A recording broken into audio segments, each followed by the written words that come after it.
to win this game, and it looks like they will. They have two big games coming up, at Maryland and at Penn State, followed by Wisconsin. Skate Park and Phil Chacon Park. We have more police on the street and more safe places to go. Oh, a lot more than the media is telling you about. Approved by Tim Keller. Shot at redemption as Rocky got back in the ring with Creed. This time would be different.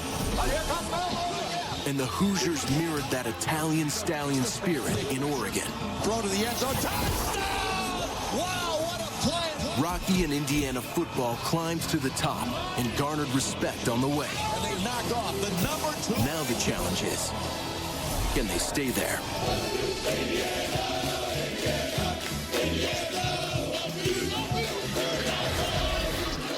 Rocky, Rudy, Hoosiers, all American underdog stories that came out of Indiana and came out on top.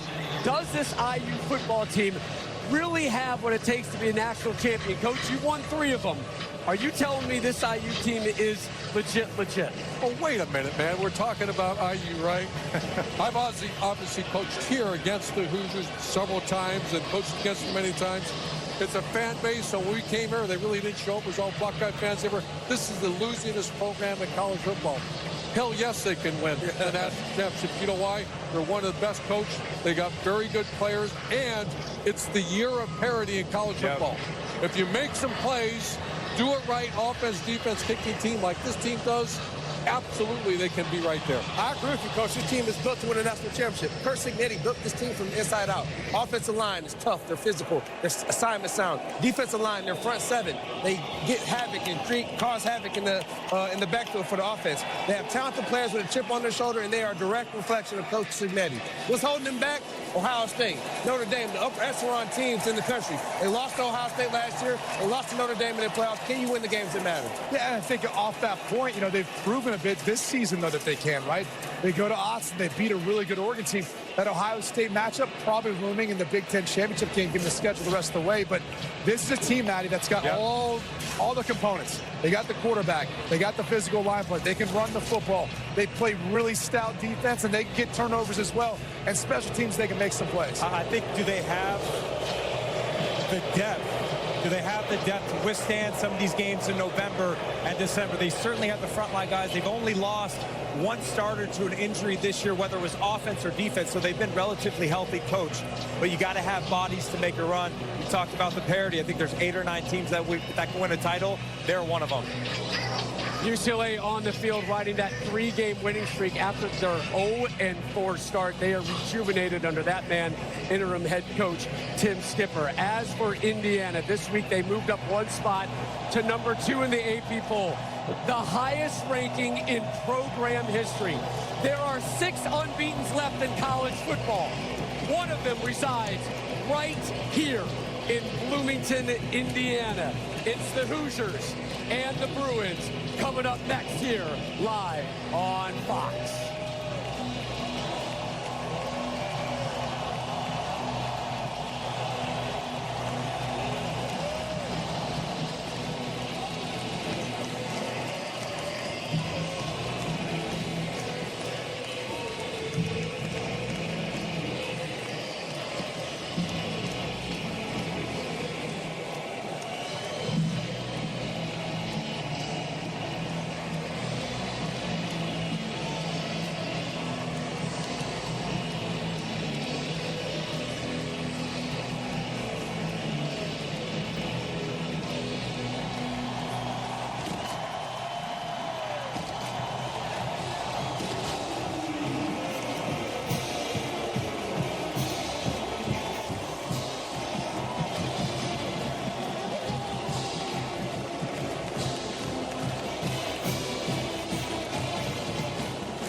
It's Coach Cignetti and his second-ranked Hoosiers set to take on UCLA for the call upstairs to Gus Johnson and Joel Black. Big Noon Saturday is sponsored by AT&T Business. Connecting changes everything. Well, Kurt Cignetti has changed everything here at IU. And, folks, today we've got two of the hottest teams in America ready to battle in Big Ten play as UCLA comes into town, winners of 3 in a row against the second-ranked Hoosiers of Indiana. And the top of the table in the AP poll, Ohio State, IU, A&M, all undefeated at 7-0. Hi, everybody. I'm Gus Johnson, along with my quarterback, Joel Klatt. And welcome to Bloomington, folks. I guess it was no fluke. I guess not. Last year, Kurt Cignetti led his team in his first season of the college football playoff. This year, he's doing it again. He beat Illinois when they were ranked 9th. He put 63 on them, then goes up to Oregon, beats the Ducks by 10. One reason for his success: he's got a quarterback, and he knows how to pick him. I tell you, last year it was Curtis Rourke. He picks him out of the portal. He had a great year. They go to the playoff, and you wonder, okay, well, can Indiana duplicate this? Yep, went back to the portal and found Fernando Mendoza, and this has been such a great fit here at IU. He looks for a tall quarterback with a quick release, a strong arm, and a guy that's smart and loves football, and all of those attributes for Fernando Mendoza certainly has them, and it's a big reason why this offense has been so good. It's a top 5 scoring offense in college football, but it's not just an offensive-oriented team. They also have a top 5 scoring defense. Only team in college football that can say that. As for UCLA, what a heartwarming story in Westwood. They replaced Deshaun Foster after a tough start as their head coach. In comes Tim Skipper, and he's led them over the last 3 games to 3 consecutive wins. And I'm going to do my best Howard Cosell impersonation here. That's because they also have a good young quarterback in Nico Iamaleava. That was really good, by the way. Excellent job. Tim Skipper has done an excellent job as well. Infused this program with energy over those last 3 weeks. 3-1 as the interim coach. But you're right, Gus. It is because of their quarterback. And Nico Iamaleava has been showing the world why he had those 5 stars coming out of high school. His ability to scramble and run has really transformed this offense and turned them into one of the hottest teams in college football, and a team that ultimately believes that on the road against the number 2 team in the country, that they can come here to Bloomington and win this game, and it's because of that quarterback that they have. All right, time now to join the 3rd member of our team on the sideline. Let's go downstairs to the All-American girl, Jenny Taft. Well, Coach, look at this place. You have never lost here. I know you've praised the 12th man. What do you need to do to get the fans excited and into this game early? They're going to be into it regardless, but we can get them louder. We make a few plays, especially in that student section. UCLA is a team right now playing with nothing to lose. What scares you about the Bruins? You can't play scared. We got to attack. Good luck today. All right, thank you very much, Jenny. And the weather here, great football weather in Indiana, 50 degrees at kickoff time, a little breezy for IU and UCLA. And this is a series, and they've only met one time, last year in Pasadena. And the Hoosiers won it handily, 42-13. Curtis Rourke threw for 307 yards, 4 touchdown passes in that game. Indiana won the toss, deferred. UCLA will receive. Kyle Miller is the deep man for the Bruins. What do you expect to see early on in this one, Joel? Well, I think from the UCLA perspective, it's got to have some success with their quarterback and their ground game. It's really charged them up on this 3-game run. Miller picks it up, advances forward, and he gets to the 25-yard line. Nico Iamaleava, the quarterback, Tennessee transfer from Long Beach, California, and he's been playing some lights-out football over the last 3 games. And when they had the replacement there and Tim Skipper became the interim coach, they decided to vote for captains at that point. And this guy was unanimously voted as a captain for this UCLA team, and his voice has become very apparent over the last few weeks. There was a Hoosier shaken up. That was the kicker that got banged up on that kick. And that is he's just Brendan the kickoff. Frankie. Yeah, he's just handles kickoff, so that won't impact their ability to kick field goals during this game. But back to Iamaleava and Gus, it's the ground game for UCLA that has really transformed over these last 3 weeks. Jalen Berger in the backfield. He goes in motion. Iamaleava in trouble, and they jump on him. Tyreek Tucker, first man there.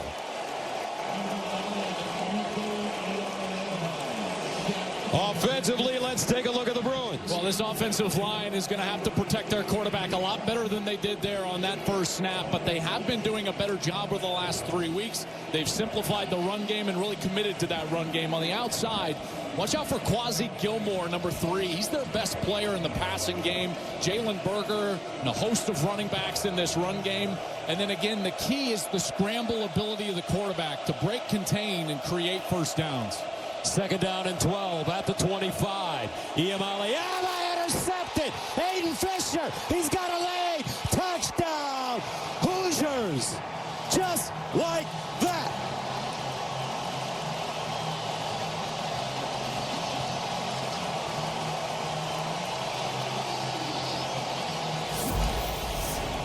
The linebacker, Aiden Fisher, is just going to read the eyes of the quarterback. And here, Iamaleava's got the fake inside, and he's trying to throw this slant route right behind the linebacker, Aiden Fisher. And there's a reason that this guy is a preseason All-American. He makes plays. None bigger than that one on the first series. Pick 6 for the Hoosiers here at home. Niko Radicic comes in to attempt the extra point. And it's good. No fluke, folks. IU, the real deal. Led by Fisher, the James Madison transfer. Hoosiers up 7-0.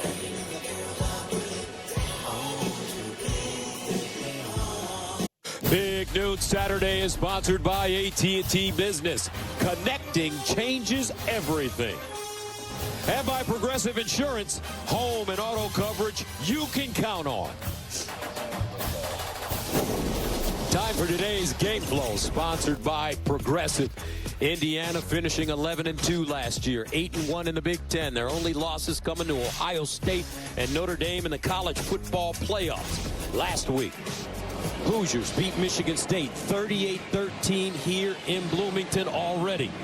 Less than a minute into the first quarter, they're up 7-0 on the pick 6 by Aiden Fisher.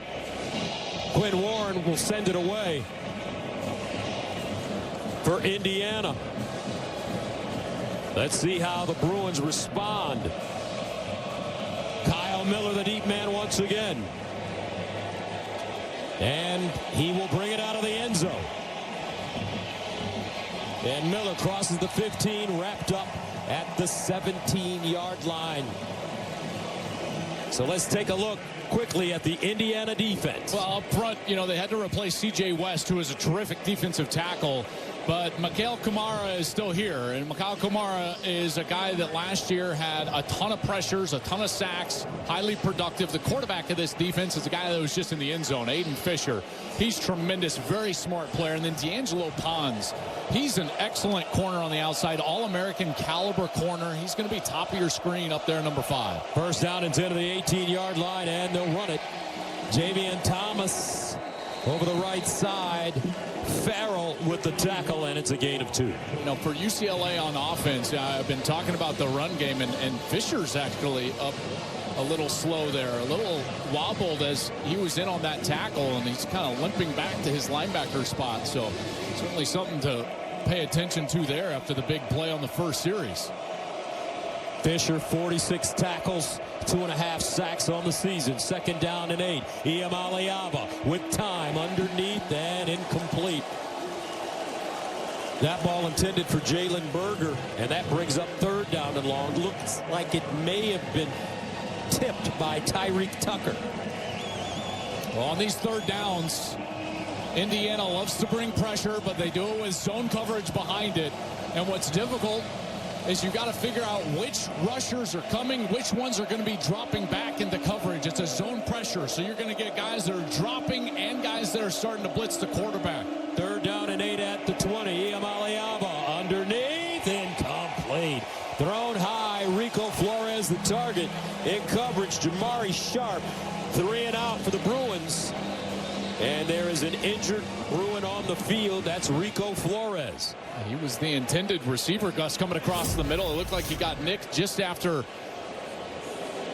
he missed that ball coming in on in-cut from that right side. You can see that ball just out in front of him and then just kind of gets hit almost right in the back of the head and kind of goes down and is finally up now and headed over to the sideline. Sophomore from North Highlands, California, Notre Dame transfer.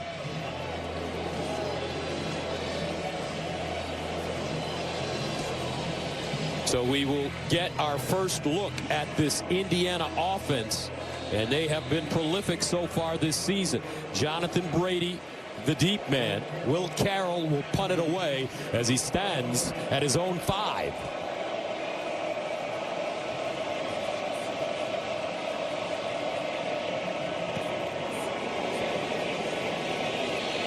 Toward the sideline, picked up Brady with a seam. Brady, almost popped it free. And there are flags on the play, though. Back at the 40-yard line. There was a pretty clear block in the back right in front of Brady as he crossed that 40-yard line.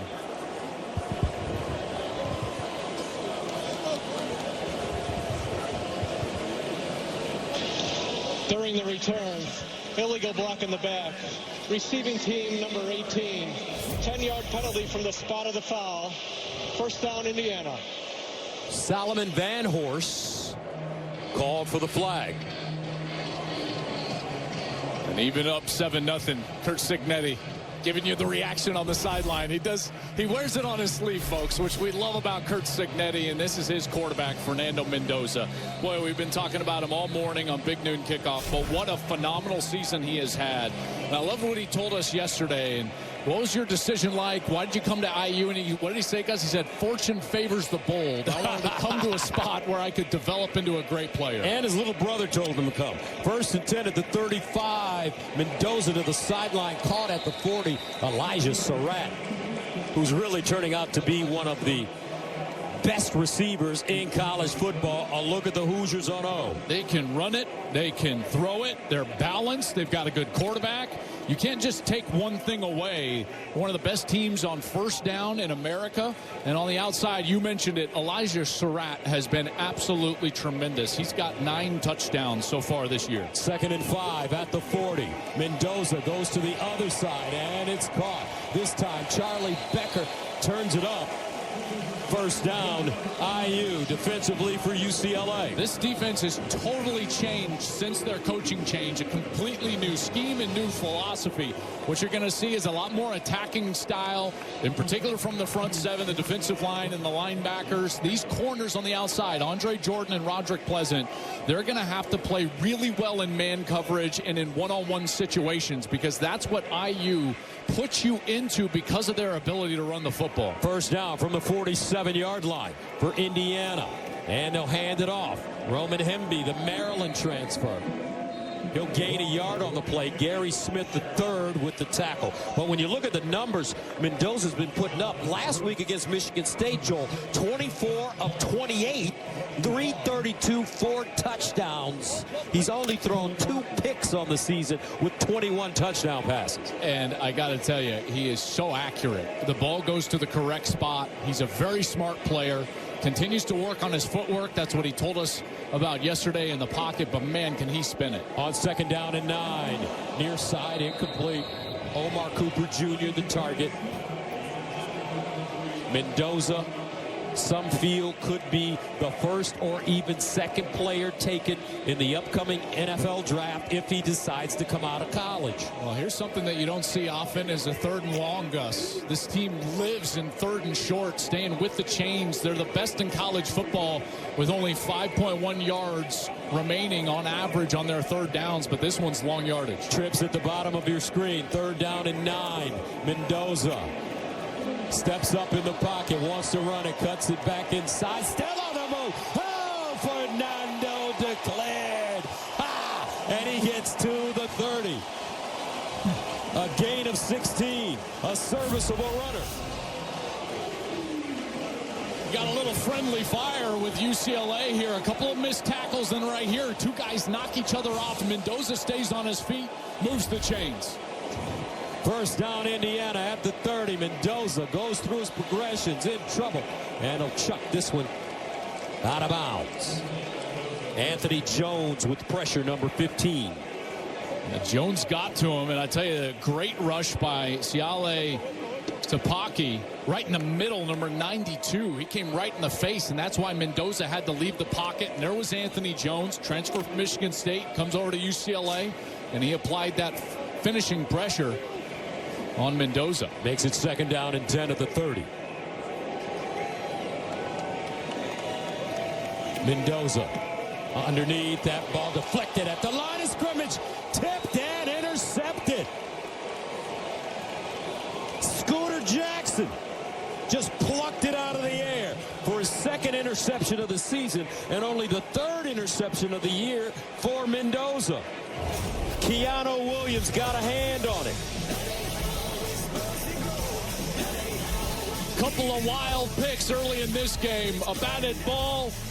It's in UCLA's hands. Bruins with the ball when we come back. Play the Fox Super 6 College Football Challenge.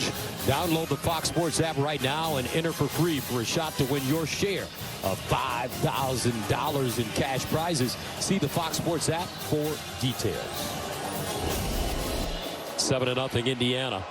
10:42 to play in the first quarter. We've had an interception thrown by both teams already.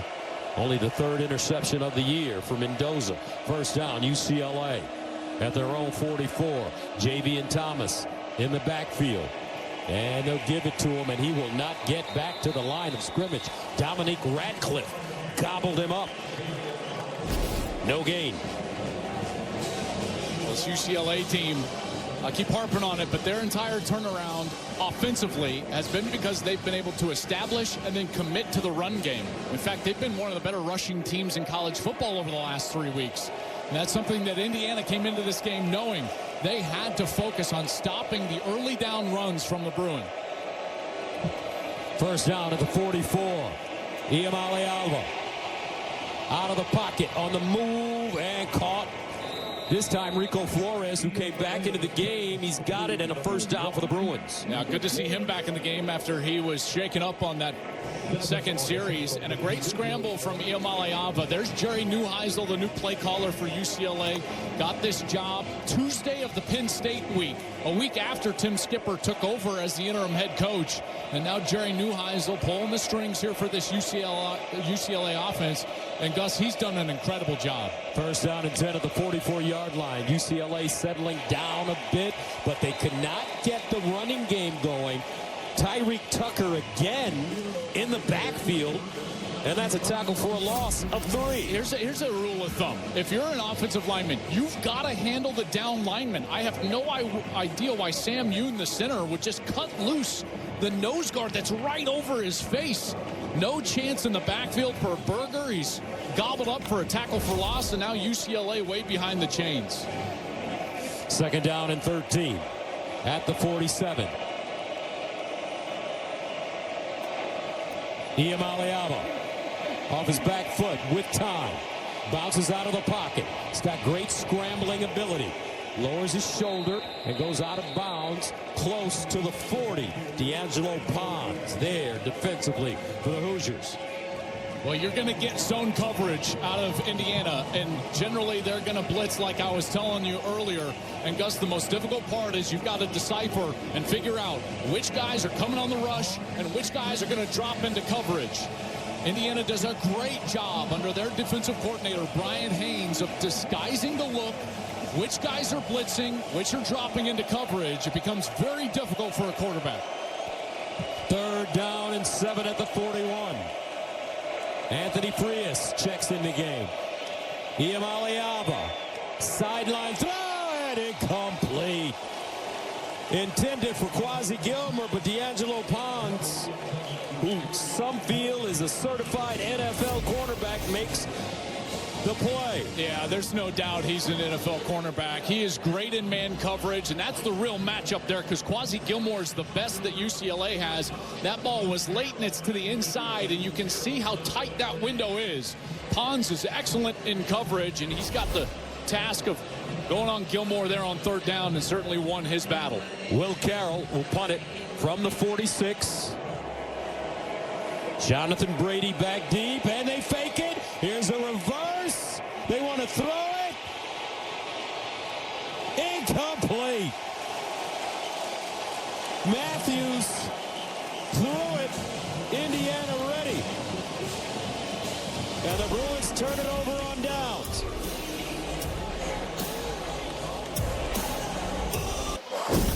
Here's a look at our reliable performer sponsored by AT&T Business. Reliability that you can count on, and we've certainly been able to count on Fernando Mendoza. The last 3 home games, he's been tremendous. School record 4 games with 4 touchdown passes this season. And even though he did throw that interception here earlier in this one, he is generally very clean. That ball was batted up in the air, hard to do anything about that from a quarterback perspective. But boy, the efficiency with which he plays and this offense plays, generally speaking, they will attack where the defense is weakest. If you see 2 safeties back like you see right now, really on the first down, it's probably a run. From the 41. And here's your run with Black. And he's got a first down and more. Almost broke it. Crosses the 40.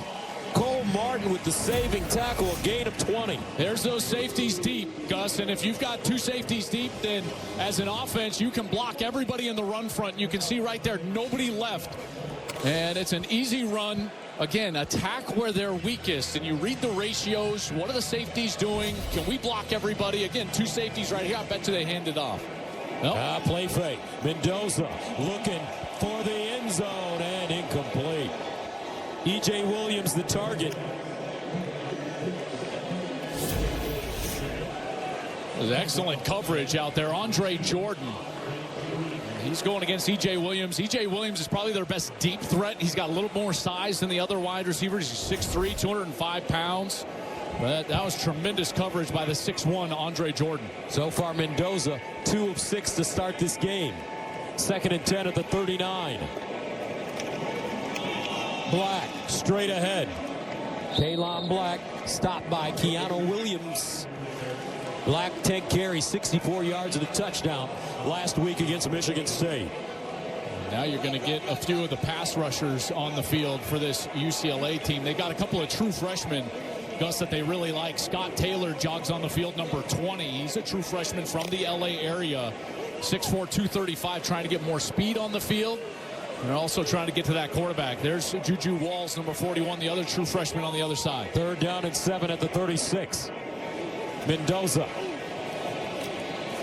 Looking. Mendoza buys time. Caught over the middle. Williams. And he's down at the UCLA 5. Talk about the footwork. You can see it on that play for Fernando. He manipulated the pocket so well, Gus. You're exactly right. Going up and then now ultimately to his left. Great protection. UCLA only rushed 3. And ultimately he's able to find Williams, who finds the soft spot in the zone. That pocket presence and the footwork is exactly what he said he needed to work on here at Indiana to get better to develop. And that was a beautiful example there. Gain of 30 yards. First down and goal at the 6.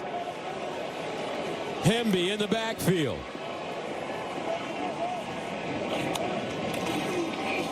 Hemby.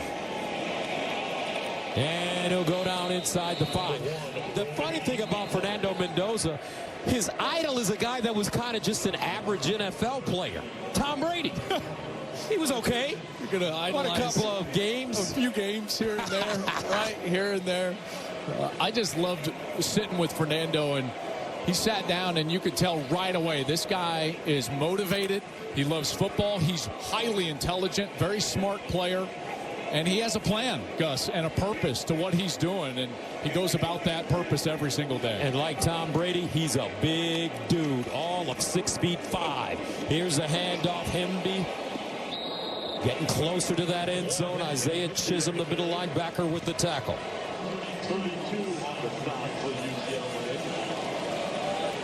Down here in the red zone, this is a team that They want to run the football. They want to be physical. Curt Cignetti knows that mentality is going to be important during the stretch run here through November. You hear extra tight end, extra lineman on the field for Indiana. 3rd down and goal at the 2. Hemby remains the deep back in the I formation. Hemby, second man through. Did he get in?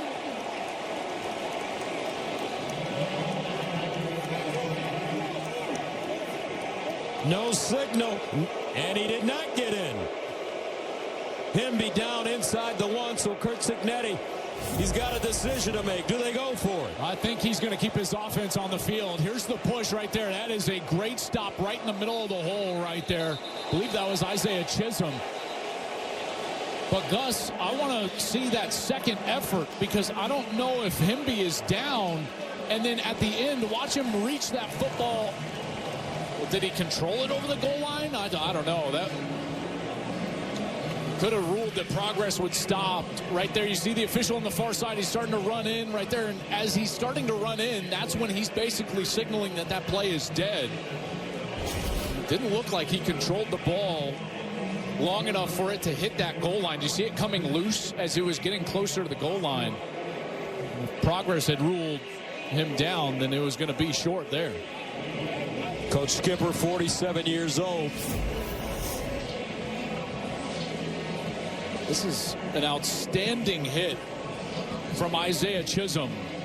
He was the lone UCLA player left. Watch his elbow. Elbow down right there. Ball looks like it's just short. Hadn't reached it out across the goal line.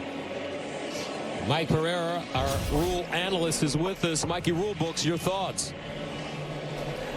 That's just the shot that we were looking at, and that elbow. And when you look at it in any of these that are so close, you think, okay, what did they rule on the field? They ruled them short.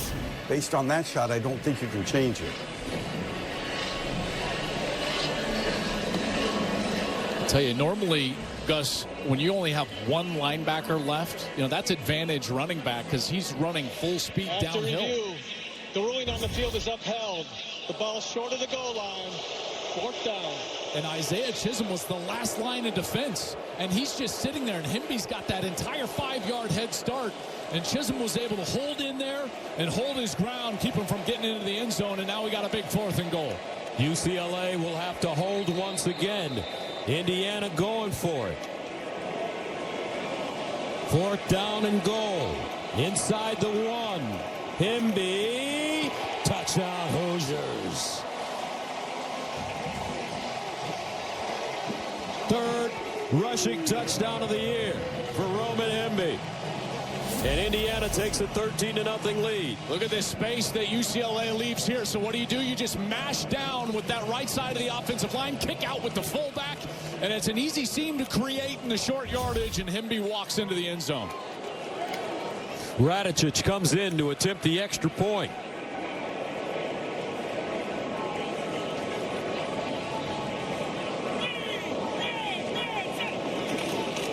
And it's good. 14-0. 4:02 to go in the first quarter. Indiana using 8 plays, covering 59 yards. They score in 4 minutes and 4 seconds. And right now, pitching a shutout at home against UCLA. Big News Saturday is sponsored by Pacific Life, building confident futures for nearly 160 years. Are you fan enough? Sponsored by Dr. Pepper. It's a pepper thing. This place is rocking. Curt Cignetti. As a matter of fact, folks, we had to stay in Indianapolis this weekend because Bloomington, there were no hotels available. And I've been covering Indiana sports for over 30 years. That's never happened, especially during football season. Well, that man has brought this place to life, hasn't he? Curt Cignetti. And what I love here is that not only the enthusiasm, but the commitment that this school has made with that contract a couple of weeks ago, preempting some of these openings around the country. Miller. And he'll get to the 17-yard line. before being stopped. Last night, the Blue Jays made a monster statement to take Game 1. Now, Shohei Ohtani and the Dodgers look to even the series. Coverage of Game 2 of the World Series begins tonight at 7 Eastern on Fox. Dodgers looking to repeat. It'll be the first time since the Yankees back in 98 through 2000. I will tell you, that Toronto team, though, there's something about a team that gets hot. They win Game 6 against the Mariners, win Game 7 against the Mariners, and then those big home runs, including the grand slam last night in Game 1. That was pretty impressive. Sensational game, 1st and 10 of the 18. And this time, it's Frias. Anthony Frias stopped by Mario Landino after he picks up 2 yards. I'll tell you, this defense has been so impressive. You know, all the accolades go to the offense and Fernando Mendoza, and Curt Cignetti is more of an offensive guy, and that's fine, but this is a top 5 defense in college football. And they do it by getting pressure on the quarterback, stopping the run. They play great in coverage. You've seen Nico Iamaleava not have the ability to throw the football anywhere because of all that zone coverage in the back end. 2nd and 8 at the 20. Iamaleava in trouble. And this one a little long for Jalen Berger. And that will bring up 3rd down and long. And that zone coverage is so difficult to beat as a quarterback. You feel like there's 13, 14 guys out there with their eyes all over you. This defense is something that Curt Cignetti has run for a long time. Brian Haynes, his defensive coordinator, has been with them for over a decade. And so they're very familiar with one another. They know how to implement this style of defense. And these players, I'll tell you what, they're really good in it too. 3rd down and 8 at the 20-yard line. Iamaleava in trouble.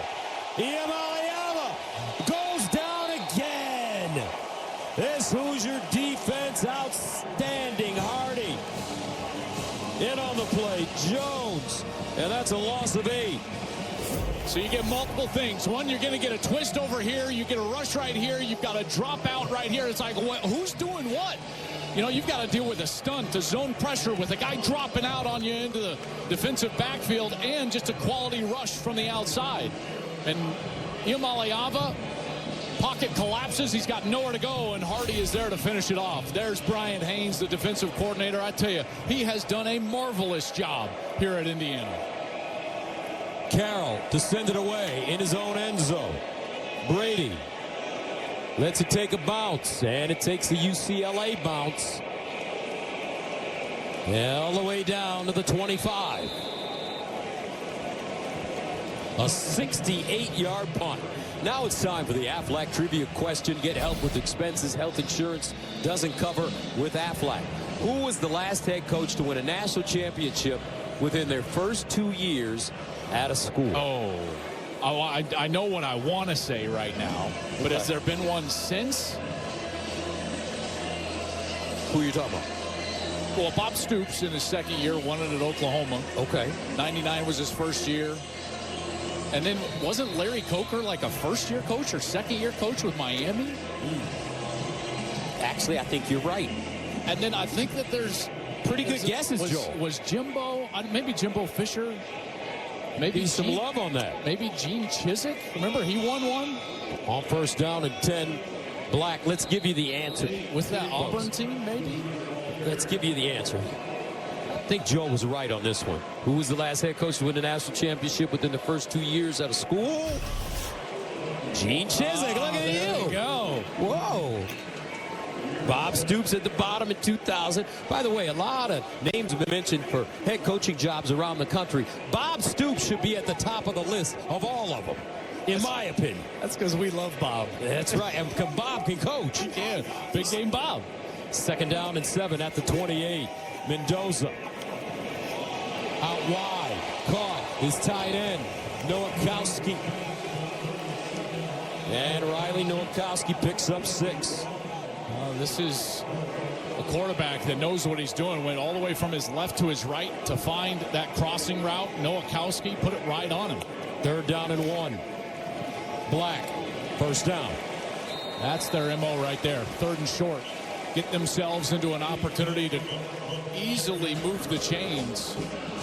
And They're able to do that. You know, Mendoza on that last throw on second down, Gus, did you see him survey the entire field? Yes. You know, and that's what he's talking about with his pocket awareness, his footwork. How do you get yourself in a balanced position while surveying all the way across the field so you can throw it accurately? And he did it on that drag route. First down at the 38. Mendoza. Sideline throw. Back shoulder incomplete. Surratt the target, and flags on the play. Andre Jordan Jr.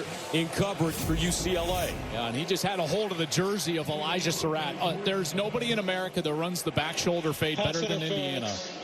Defense number 2, 15-yard penalty, automatic first down. And the guy that really understands how to do it is Elijah Surratt. And here's what he does best. Elijah Surratt pushes off without pushing off. You know, so he never extends the arm fully, but he's always pulling that defensive back kind of down past him so that he can drop back out on that back shoulder.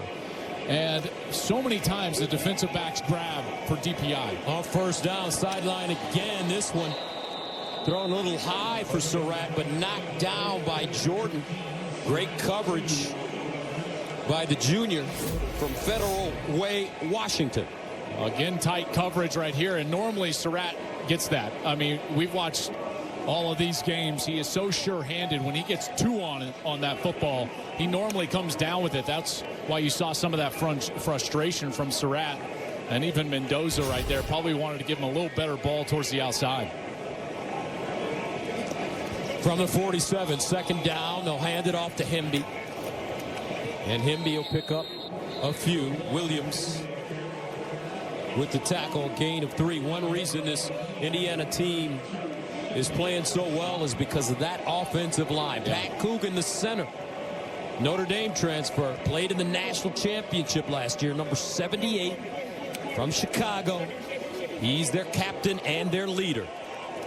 When I saw him in the elevator, I asked him, I said, are you on the tennis team or golf team? He was like, yeah, sometimes. That's fighting words for an offensive lineman. He's like, what, do you look at me? My parents own a restaurant. That's I've right, been eating man. there my whole life.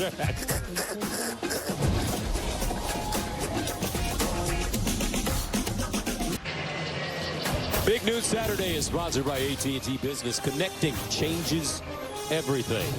Start of the second quarter, Bloomington, Indiana. The number 2 ranked Hoosiers on top of UCLA, 14-0.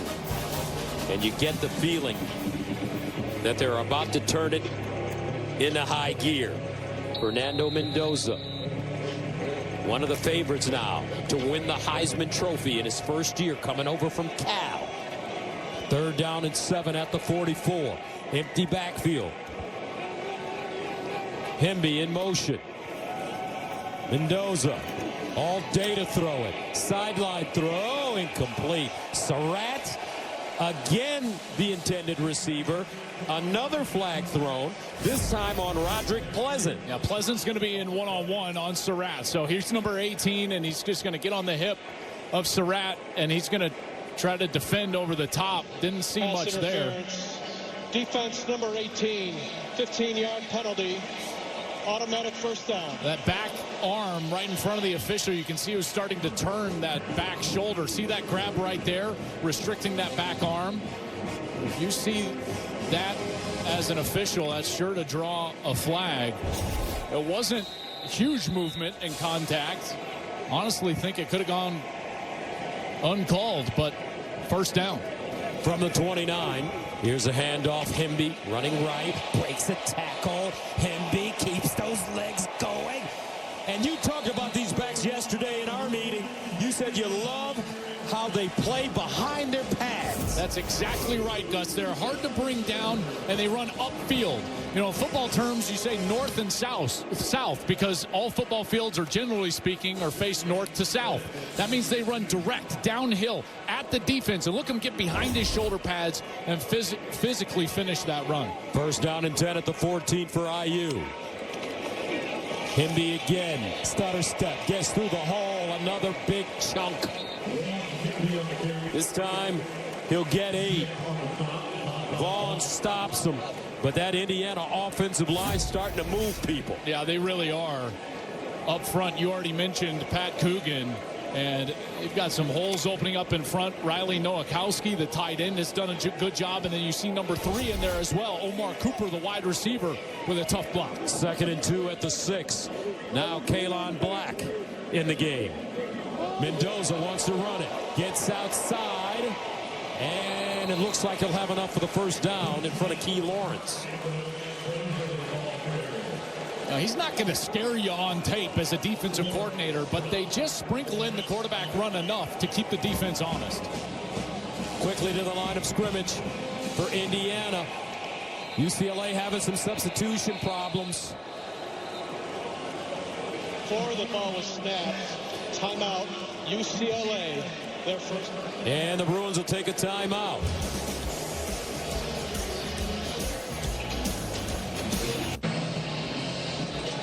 .17 to play in the second quarter. 14-0. As Indiana knocking on the door once again.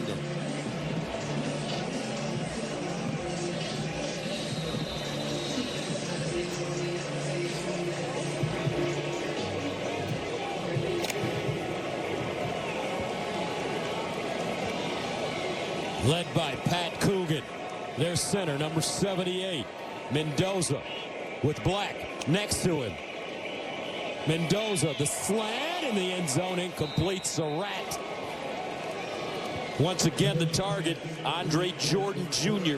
defensively. That's great coverage right there from both of these defensive backs. Watch the inside one, Roderick Pleasant. He jams Omar Cooper, number 3, and that allows some space there for Andre Jordan to really defend that slant route. Gets away with that grab on the back shoulder. So on that side, they let him play, and Surratt's looking for the flag there and didn't get it. 2nd and goal at the 4. Trips at the bottom of your screen. Surratt, the receiver at the top.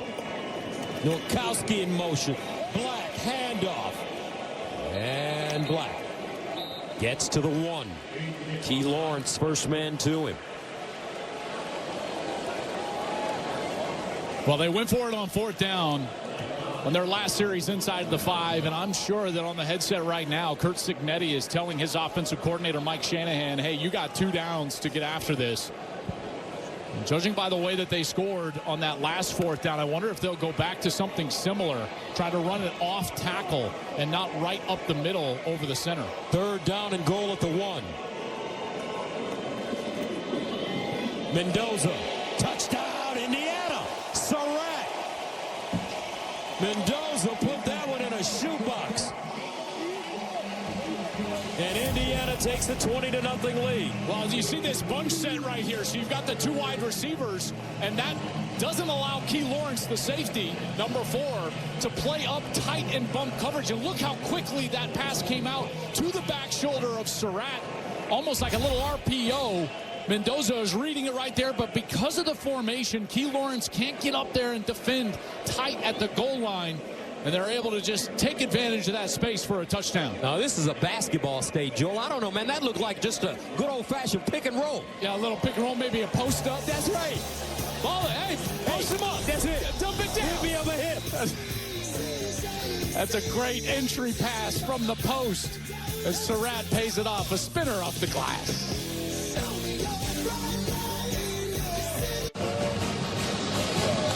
Pacific Life Game Summary sponsored by Pacific Life, building confident futures for nearly 160 years. Well, it's been all Indiana so far today here through the first quarter. Indiana's up 21-0.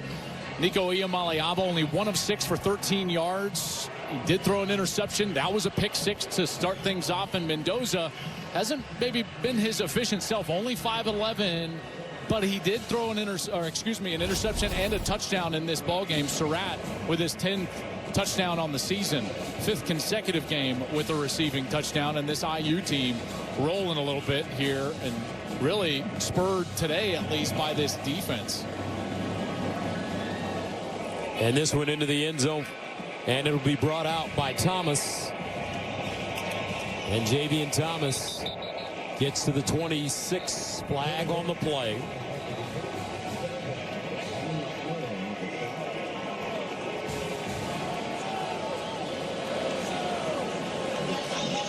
During the return, Illegal block in the back.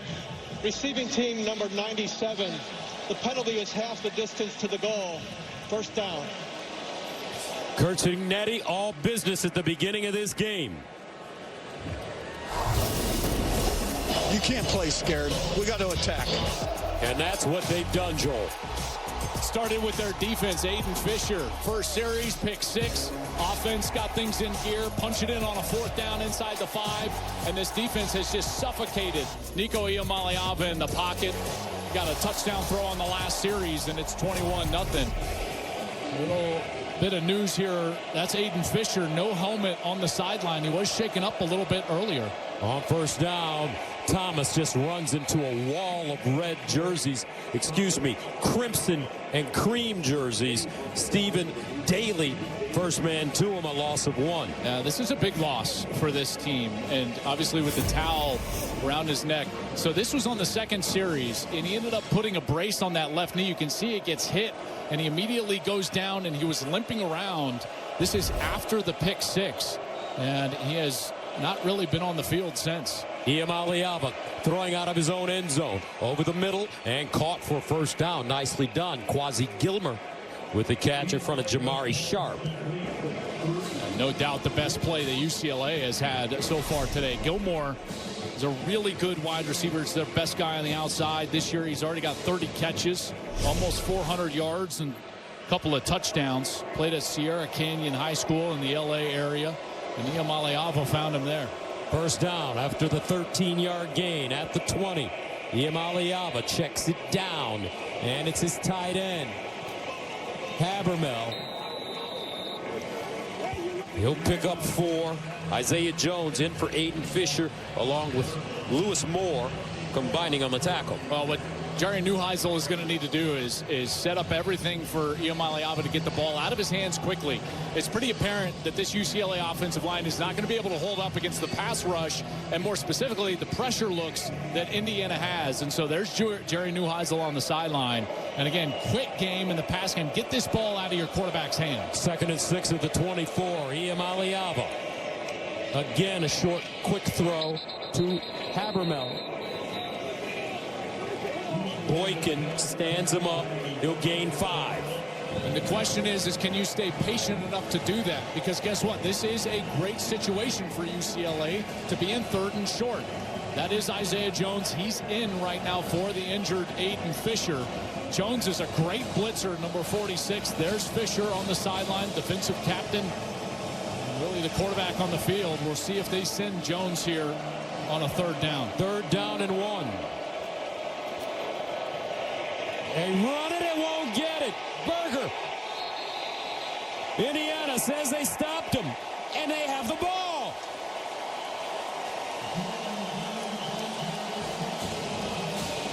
Hosea Wheeler comes out with it.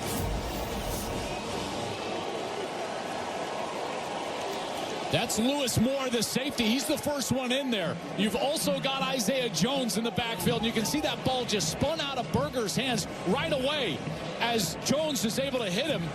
Jones is having an incredible year as a backup linebacker. He came into this game with 11 tackles for loss behind the line of scrimmage. And his captain, that quarterback of the defense, Aiden Fisher, loving what he's seeing. Another turnover for this Hoosiers defense. That's Mikhail Kamara.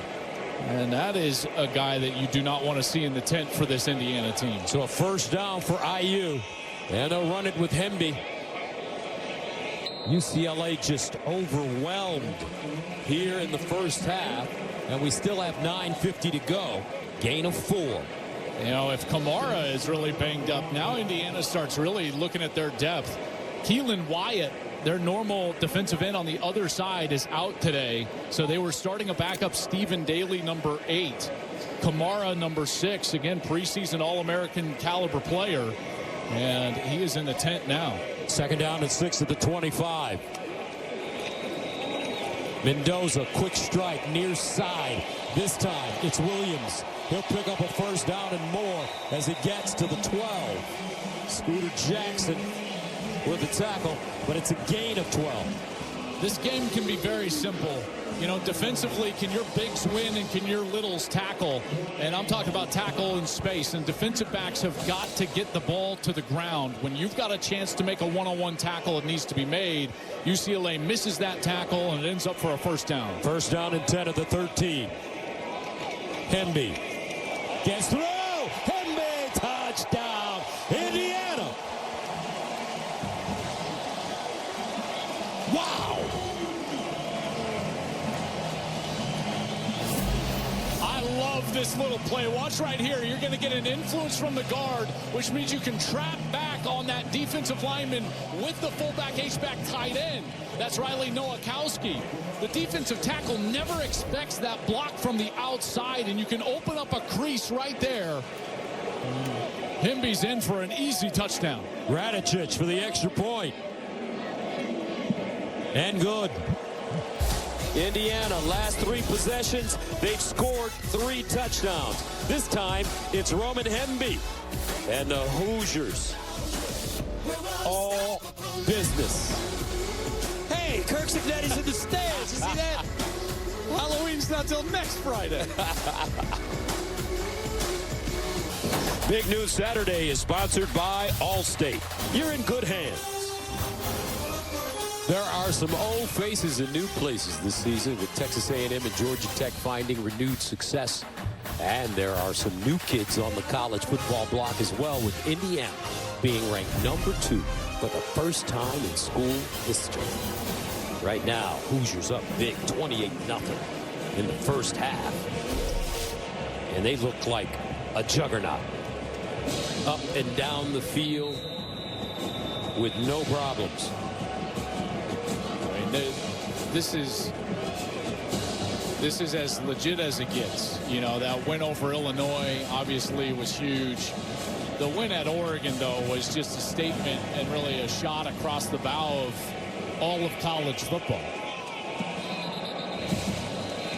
Tomorrow on Fox, it's an NFC East rivalry as rookie Jackson Dart leads the Giants against Hurts, Barkley and the Eagles, or McCaffrey and the Niners take on the Texans, or other regional action. Check local listings for the game in your area tomorrow on Fox. How's he done it, Joel? How has Kirk Cignetti come in here? And in 2 seasons, not even a full 2 seasons, he's got this team in the college football playoff his first year, and now ranked number 2 for the first time in the history of the program. By the way, folks, Indiana is the losingest program in the history of college football. Yeah, don't tell Kurt that, though. You wouldn't want to, you know, when you ask him that, when I've talked with Kurt, he'll talk about people and he'll talk about process. Those 2 things, people and process.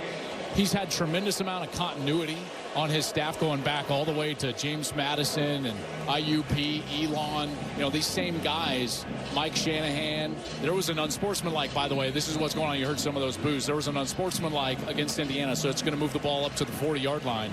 But just back to that answer, Gus, people and process. And in the process, he would also talk about the process of having high standards for everything all the time, every day. Iamaleava in trouble, steps up in the pocket. This is where he's excellent, scrambling, and he gets inside Indiana territory at the 45. Lewis Moore upends it. And this is what UCLA has to do to succeed. You know, when you see these last 3 games, their success against Penn State, their success after that game, it's been Nico Iamaleava on scrambles, not designed quarterback run, but on scrambles. And when you're talking about scrambles, he's the 2nd leading rushing quarterback in the country with over 320 yards. First down from the 45. Iamaleava goes deep and incomplete. No flags on the play. Oh, there is a flag. Gilmer the target. D'Angelo Ponce, number 5. Let's see what he did. The official, the back judge, is the one that threw it. And I think he saw that hand come to that left shoulder right there and pull the shoulder. There is no foul for pass interference on the play. 2nd down. So they pick it up. Okay, wasn't that much different than the pass interference they called earlier. It's one of the most inconsistent calls in football, any level. Hard to officiate, not their fault, but I certainly don't like them picking it up. If you feel like you saw it, then call the penalty. 2nd down and 10 at the 45. Bruins trying to make something happen positively here in this first half. Iamaleava out wide, caught. Frias, nice spin, gains 4 in front of Isaiah Jones. Yeah, with pressure in the face of Iamaleava, and he was still able to get that ball out to the outside. Frias, 22, had a big game last week in their comeback win against Maryland, including that last carry that set him up for the game-winning field goal, providing a little spark here, and at least making that a 3rd down and manageable for that swing route. 3rd down and 6 from the 41. They're 0 for 4 on 3rd down conversions.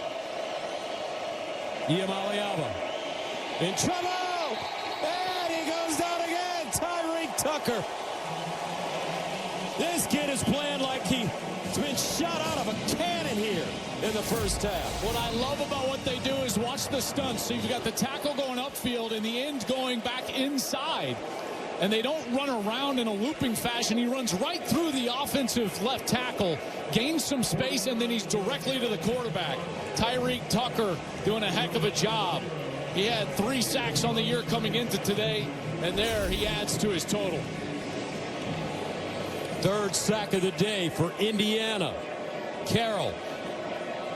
Busy first half from the 36. Brady back deep. And fair caught at the 11. 37-yard punt. This Indiana defense came ready to play this afternoon. IU up 28-0. Ohio State and Indiana are both 7-0 and sit atop the Big Ten standings. They're ranked 1 and 2 in the AP poll, and it's easy to see why.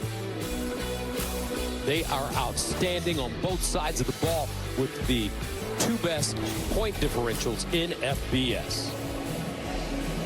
What their defense has done today. Pick 6, 3 sacks, 6 tackles for loss, a fumble recovery.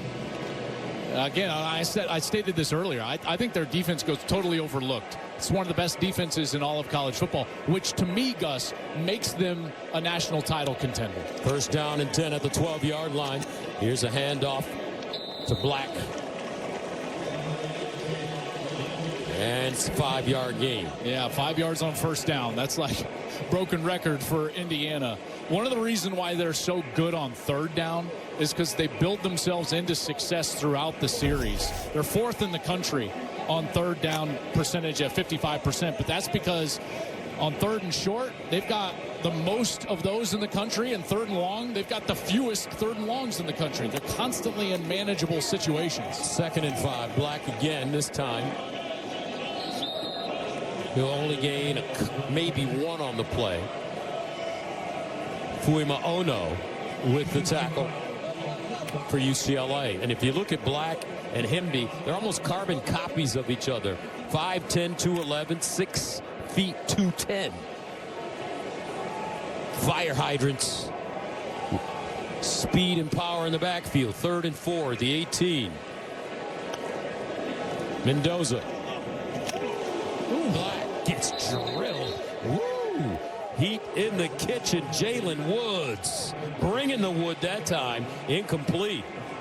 Tell you what, he flew outside. He's the middle linebacker, and he flies outside in man coverage on Black on man. And I tell you, he is right there. Take a listen to this hit on the outside. Oh. That'll wake you up in the morning.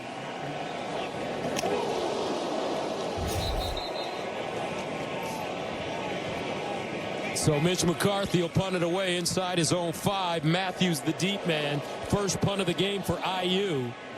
Matthews. And he finally goes down as he crosses the 35-yard line. Let's check in with Jenny Taft. Well, I know we've had a couple defensive injuries to keep an eye on. Good news for Mikhail Kamara. Obviously, he's been back in the mix. I know with Aiden Fisher, you guys have seen him on the sideline, towel around him, no helmet in hand. It is officially a knee injury. I'll talk to Coach Signetti at the break to discuss the severity of that or if they're just being safe with him. But he was the first to come over, compliment Tyreek Tucker after that sack. Obviously, he is a leader on this defense. That leadership continuing, and boy, this defense playing well with or without him. All right, Jenny, thank you.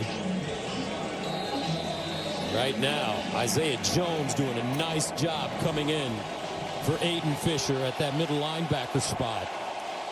First down, UCLA at their own 38. Here's the handoff, Berger. Jalen Berger stopped by Wheeler, and he'll get 5. Nice pickup there on first down, and now you're going to get some quick tempo for UCLA. Handoff, Berger. First down, Bruins, and more. Yeah, that's a really nice run from Berger. And a good job up front. Getting up to the linebacker, 64, Sam Yoon, the center. Did a beautiful job getting up to the linebacker. Watches, he's going to come up here from his center position, 64.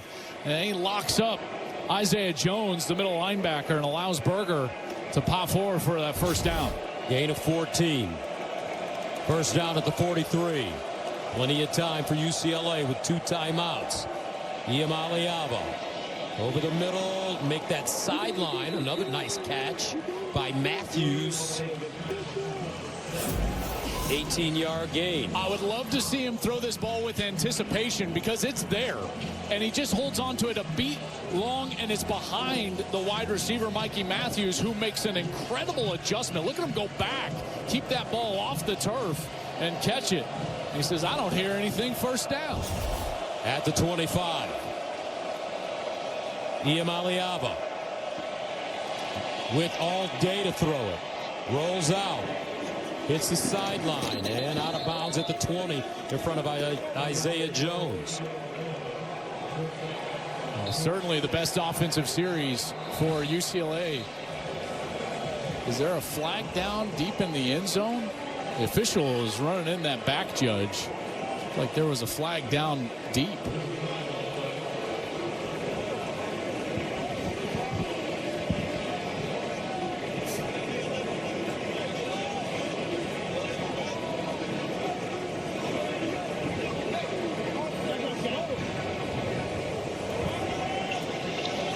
After the play was over, unsportsmanlike conduct. Offense number 7. 15-yard penalty. The down counts. Second down. That's number 7's first unsportsmanlike of the game. Mikey Matthews. I never saw anything. Obviously, eyes on Iamaleava as he's trying to escape the pocket. And all those routes were into the end zone. And Mikey Matthews is called for something back there. I did not see what happened. So that makes it second down and 19. At the 34. Javian Thomas gets to the 30. Farrell with the stop after he grabs another 4 yards. Third down and make it 15 yards to go. Gus, these are the situations where Jerry Neuheisel has been bailed out by his quarterback, Iamaleava, and his legs. So Indiana, in their rush lanes, they've got to make sure that they squeeze the pocket and they don't allow the quarterback to get either outside or through the middle of that defense on a scramble. Third down and 15 at the 30. And they'll hand it off. Frias gets to the 25. So that makes it 4th and 11. And here comes a field goal team.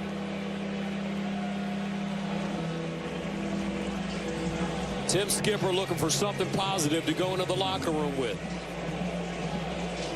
If I was Indiana, I would take a timeout here.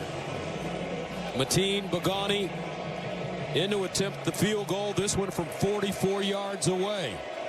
If he would have taken a timeout, he would have saved the 2-minute timeout for the offensive series. And that takes us to the 2-minute timeout. 28-0 Indiana. UCLA ready to attempt a field goal.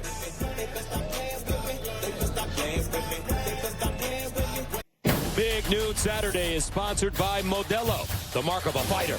Please drink responsibly. Welcome back to Bloomington, where Indiana now has a plus-minus differential of 254 points. Look at what I have to deal with when I do these teases for the State Farm Halftime Report. I'm Rob Stone. These are my friends on the set, guys. Coming up at the break, highlights from a huge SEC showdown in Norman, a massive group of 6 matchup. And can Georgia Tech remain unbeaten? You done dancing, Mark? Give us some more dancing, Ingram. All right, Rob, thank you. Here's Mateen Bogani in to attempt a 44-yarder. And it is perfect. UCLA finally on the board. 1:55 to go here in the first half. There's Mark Ingram on the left. I tell you what, he's got some moves, partner. Yes, he does. You see how happy they were trying to mess with Rob? Heisman Trophy winner. The thing about him is he's so bashful and shy. That's right. Yeah, it's just got to get him to come out a little bit. You have to encourage him to, you know, let loose a little bit, Mark. Watch this. Let's see. Watch this. Look at the moves.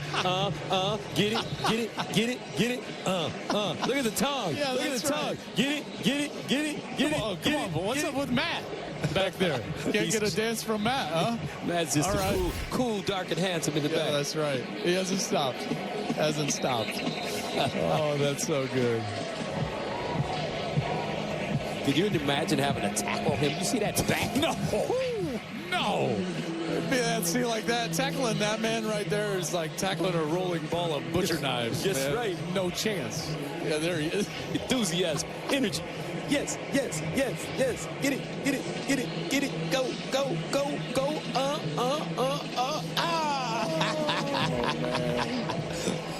Little Ing is what they call it. 28-3 right now, Indiana. Roman Hemby ready to return it for the Hoosiers with 1:55 to go in the second quarter. Hemby from the goal line. And he'll get to the 25. So Mendoza, 6 of 13, 67 yards, a touchdown, and an interception in the first half. Plenty of time with 3 timeouts to go down the field. One thing we have not seen so far today is the screen from Indiana. They're a great screen team. And then in these 2-minute situations, they love to run those dropout routes, deep dropout routes on the outside. First down. And it's Hemby. Gets to the 30.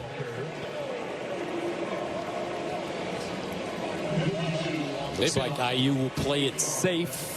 Yeah, but don't be surprised, though. This is kind of how they started that drive. It's almost like they lull you into sleep here a little bit, because Gus, with 3 timeouts, this is almost just a normal drive for Indiana if they're thinking about trying to put points on the board. I would expect that they would get aggressive here soon. 2nd and 5. Another handoff. Another first down for Roman Hemby. Just slashing through the UCLA defense for a gain of 14. And they're just so good at taking advantage of what the defense gives. And there's a big run, and then here's the aggressiveness with a little fast tempo. From the 44, Mendoza, sideline throw. And it's caught by his tight end, Nowakowski. They're just such an efficient, disciplined team. Did you notice how quickly they were all up there ready to snap the next play? Not to spike it, Gus, but to actually execute a concept after that run play to Hemby right down the middle. And Mendoza orchestrating everything. Then he gets a clock stoppage. Everyone gets in the huddle. He communicates the concept that they want to run next. 2nd and 5. Not a free play. Offside. UCLA up the sideline and incomplete. Great coverage there by Andre Jordan, intended for Surratt. But there is a flag. There's a little offside. Defense number 52 in the neutral zone at the snap. The 5-yard penalty results in a first down. Kayshawn Bennett. There he is.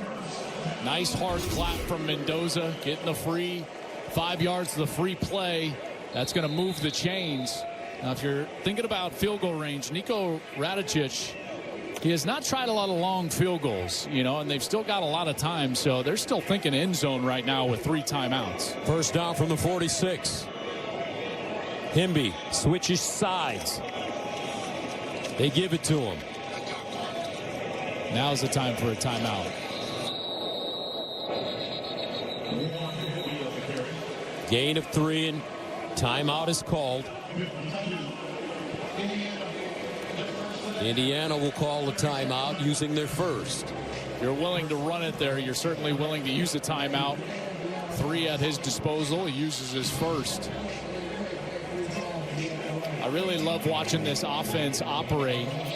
You know, Mendoza, when we were talking to him, Gus, we both, you know, and Jenny as well, just kind of marveled at how intelligent the guy is. You know, coming in 1 year from Cal. It's hard to stress to folks, listen, this is America's favorite sport. We do this all weekend, every weekend. College football, NFL. And I'll just tell you, I don't think people realize the volume of information that quarterbacks have to process. Give me an example. Oh, give me one play. Come on, we don't have a lot of time. Hurry up. One play. Trey Wright, zip, 2-jet, Z, drive, X out. Okay, well, if you got free access corners and a single safety, you throw the X out. If you got any other coverage, you can play the drive concept. 1 to the shallow cross or the driver, 2 to the basic up top, then 3 to the running back as he's going to check release. But hey, if you got quarters, you got a post over the top. That post, and then you're going to read 1 post, 2 to the basic, 3 to the back. Hey, now snap it. Mendoza underneath, first down. Yeah, all that stuff you said.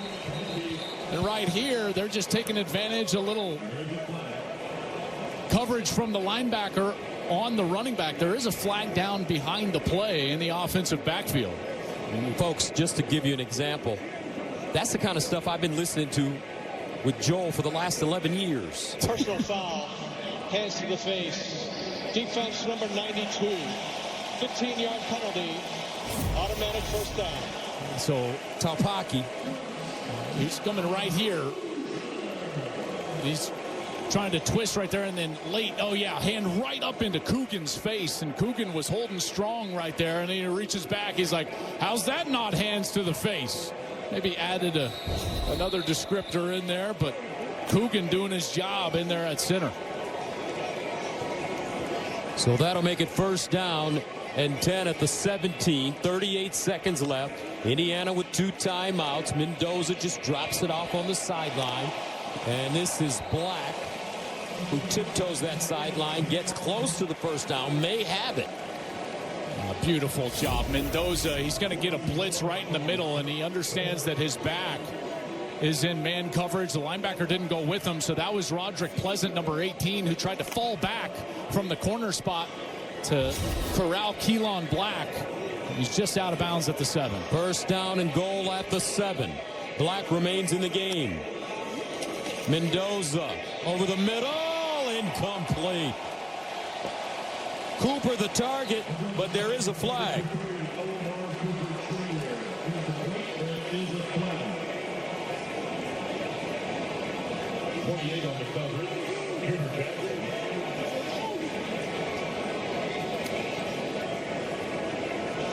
Pass interference. Defense number 28. The ball will be placed at the 2-yard line. First and goal. Scooter Jackson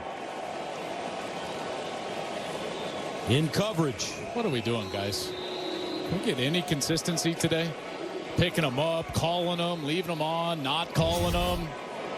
UCLA 78 yards and penalties. They'll hand it off to Hemby. He won't get in. Stood up at the line of scrimmage and driven backwards. Looks like Chisholm, first man to him, along with Vaughns.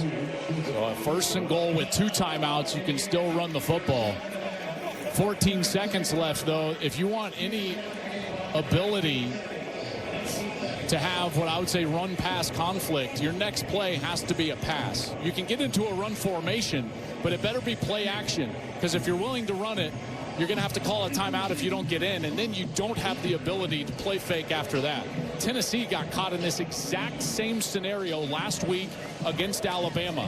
They played it exactly wrong from the coaching standpoint, which forced them into a position where they had to throw it, and yet they still tried to play action, and it was a pick six the other way. So it's important here, the play selection for Indiana based on the formation that they try to give. Again, Gus, if you choose to run the football, what you're saying is, like, I'm willing for this to be the second to last play, because then you have to throw it after that. This offensive line creating a lot of holes for these backs. Smith, Evans, Coogan, Lynch, and Benson. Second and goal at the 2. Black in the backfield. Mendoza sprints out, squares, throws. Touchdown, E.J. Williams.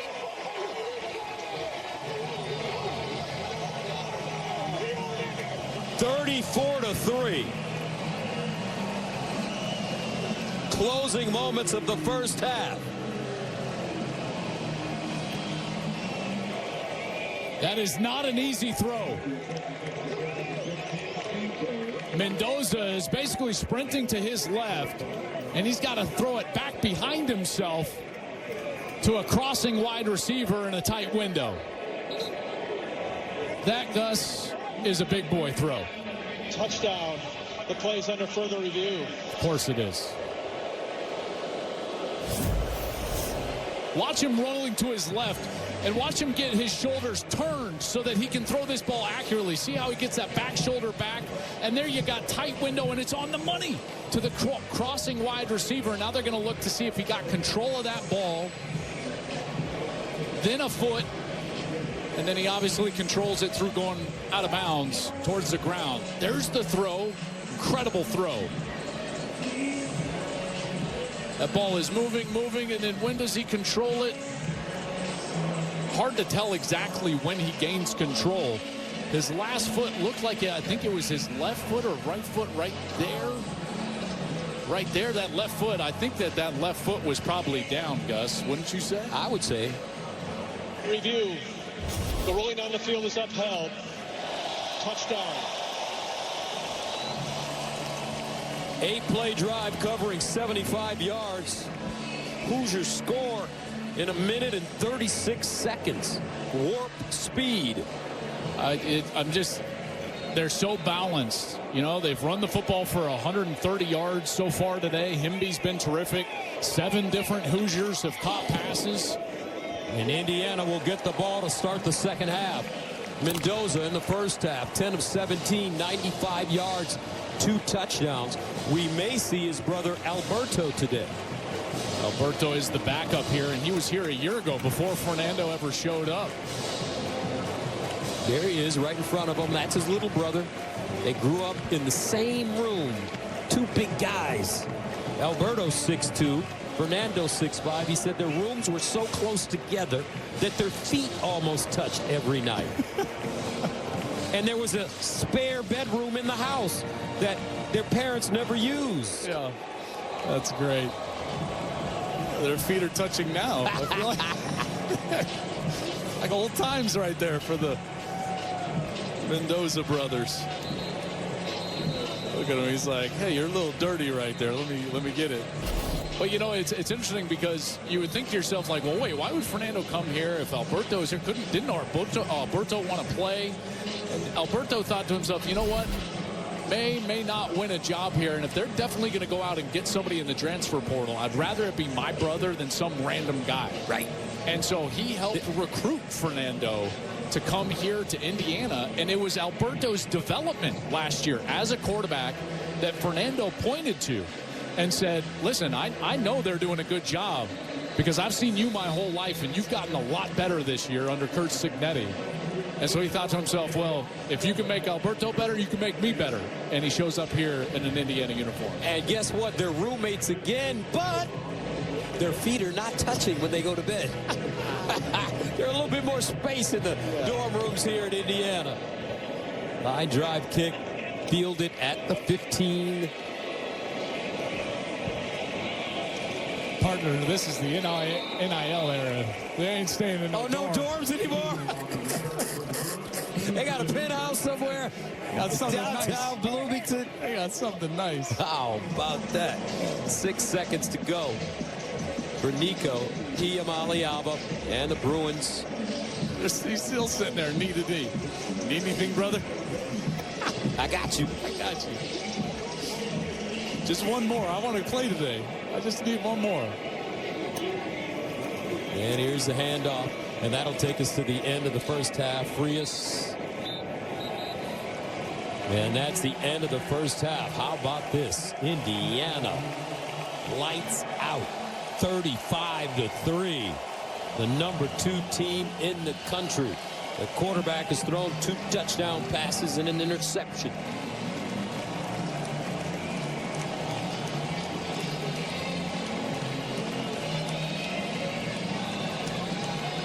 They are unstoppable in this building. This coaching staff undefeated at home so far. They mauled Nebraska here. Last year when we showed up, they got all over Illinois earlier this year. And here it's all Hoosiers in the first half. And Jenny is downstairs with Coach Signetti. Well, Coach, you told me before the game we don't play scared, we attack. Well, I'd say you attacked that one with 35 points. What impressed you the most? We had some big plays. Fisher's interception, 4th down stop fumble. They faked a punt. We stopped them. Made some key plays on offense. We haven't been the 2-minute drive at the end of the half was excellent. So, we're up 35-3 and we get the ball first, second half. You mentioned Fisher. What is his update? We don't really know. I mean, he's walking around fine right now. It's more precautionary. Thank you, Coach. Thank you.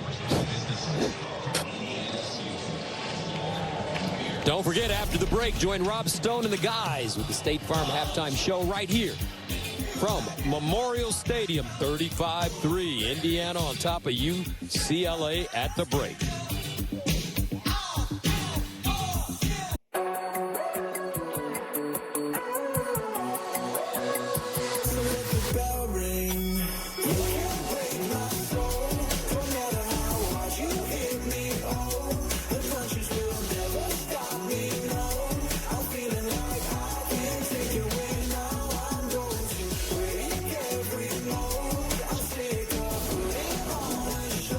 Saturday is sponsored by AT&T Business. Connecting changes everything. And welcome back. Memorial Stadium here in Bloomington. We're ready for the start of the second half. Indiana with a 35-3 lead. Gus Johnson along with my QB Joel Klatt. Welcome back to Bloomington, folks. And when you look at this Indiana team, JK, they're just complete in all areas of the football team. Offense, defense, and special teams. Every single one of those areas made plays in this first half. There's no doubt. Curt Signetti has a team that certainly can go and compete for a national championship because of the complete nature. They don't lean on one area too often. Take a look at the first half. What happens? Well, you attack weaknesses with your offense. They've got 2 safeties. You can block everybody up front. So Keelan Black, a nice little run. 2 safeties again right here. You got a block from the wide receiver out on the safety, and you can run the football successfully. It's a very easy game plan, but they executed it incredibly well. And then on defense, it's about confusing the quarterback and the offensive line. These zone pressures, guys dropping out. There's twists and stunts on the opposite side, and they suffocate Nico Iamaleava. Here again, it's another blitz. We got zone coverage behind it. Very difficult to see where to go with the football. They've got guys dropping here. Another twist from the opposite side, and you've got in the middle of that defensive line pressure and in the face of Nico Iamaleava. It's one of the reasons why they've been so dominant today, only giving up 98 total yards to UCLA. They've gained 224 themselves, but this was a UCLA team, Gus, that had won their last 3, that was offensively running the football incredibly well. They were playing at a very high level, and this Indiana team had just totally shut them down during the first half of this game. Mendoza ready to come onto the field. Indiana will receive the football to start this second half. Roman Hemby, Solomon Van Horst back deep. So Mendoza comes back onto the field, but in the meantime, let's go downstairs to JT. And Coach Skipper had a very clear message for his guys for the second half. He said it's all about style of play. He told me he kept repeating it to the guys. I don't care about the scoreboard, but we made too many mistakes and too many penalties. We can't win games like that, so this is style of play, and that's the same for his quarterback, Nico Iamaleava. He said he has to keep his head up, his leadership on display. He said it just wasn't good enough, but overall the guys remain positive. They're going to keep playing in the second half. All right, Jenny, thank you very much. First down and 10 of the 25. And Mendoza hands it off to Hemby. How about that pinstripe jacket Jenny had on? That was kind of fly girl. Always looking stylish. The best fashion. But we're going to have to get her a scarf. She can't be coming in the Midwest without a scarf. Yeah, but Jenny's from Minnesota. Oh, that's and right. so she's That's like, right. by orders of merit and magnitude, tougher than me. Look at her. Right? Where's your scarf? Put your scarf on. I'm still thinking about the fact that I didn't say Nico's last name clearly because I've been saying it all week, guys. I'm not over it. Nico Iamaleava. Why is it so hard? Iamaleava. Jenny, that's okay. You got to sing it. Iamaleava. Iamaleava. There he is on the sideline. Don't worry, Gus and I had a sing-along before the game. All week. All week. Oh, my goodness. All right, so Mendoza faced with the 3rd and 5 as we start this second half. Mendoza steps up across his body and a first down. Nowakowski. But, Joel, I thought that quarterbacks should never throw late over the middle, across the middle. Well, when he's open, you hit it. I mean, when it works, it works. And isn't that PI from the umpire, the official right there? Can we flag him? And that's not great. Nowakowski got up, a little shaken up after tripping over the umpire. Of course, if you're not familiar, that official right there is called the umpire position. So I'm not calling him a baseball umpire. That's the umpire position. First down from the 36. Mendoza keeps it himself. He'll lean forward. Gain 3. You know, yes, Gus, to go back to your question, you are taught if you're rolling left, don't throw it back across your body. But if you're as a quarterback, if you're moving one way or the other, moving right, moving left, and you can get yourself going towards the line of scrimmage, well, then you open up the entire field. And on that throwback to Nowakowski, he got himself at least moving back towards the line of scrimmage, which makes that a much easier throw. Second down and 7. That's that development of footwork that he was talking to us about this week. Sideline. E.J. Williams. Roderick Pleasant drops him. Gain of 3. You know, UCLA on the very first series of the game, they came out, and I liked their plan defensively. Kevin Coyle is the defensive coordinator for this UCLA team. He actually came after they changed coaches from Deshaun Foster to Tim Skipper, and he was Tim Skipper's defensive coordinator at Fresno State. Well, he was an analyst at Syracuse. He comes over here to UCLA basically the Saturday before the Northwestern game, and they've tried to implement a totally new style of defense. Mendoza drops it off, looking for that first down, and they won't get it. That's a great open field tackle from Key Lawrence. You know, that's what they weren't able to do during the course of the first half. Here's Key Lawrence in the backfield, and watch as he's going to see what's going on, and he's going to charge up. Terrific job taking out the legs of Omar Cooper and stopping him short of that line to gain. But it looks like Indiana will keep the offense on the field. What you have to be aware here from a defensive standpoint is that the offense might not even call a play and get up there and just try to horror clap. It looks like right now they're just going to let this dwindle down and either take the 5 yards. I would take the 5 yards and punt it away. Don't call a timeout. Why waste a timeout? I mean, here's the thing about that. I know it's 35-3, so it doesn't matter. But grand scheme of things, the 5 yards is meaningless there, unless you're going to go for it on 4th down, and you're going to.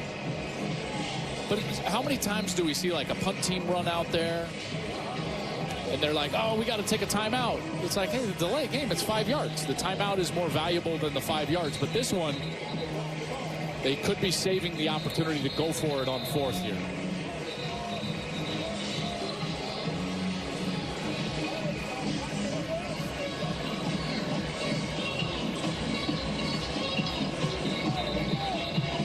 So let's see what Indiana elects to do.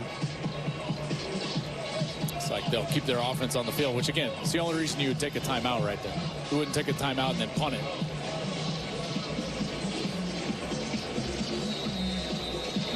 So 4th down and 1. And we will see if Indiana actually runs a play or if they try to draw this UCLA defense offside. 4th down and 1 at the 45. Black in the backfield. They go for it. And it's a 1st down plus more. Black exploding all the way down to the UCLA 25-yard line.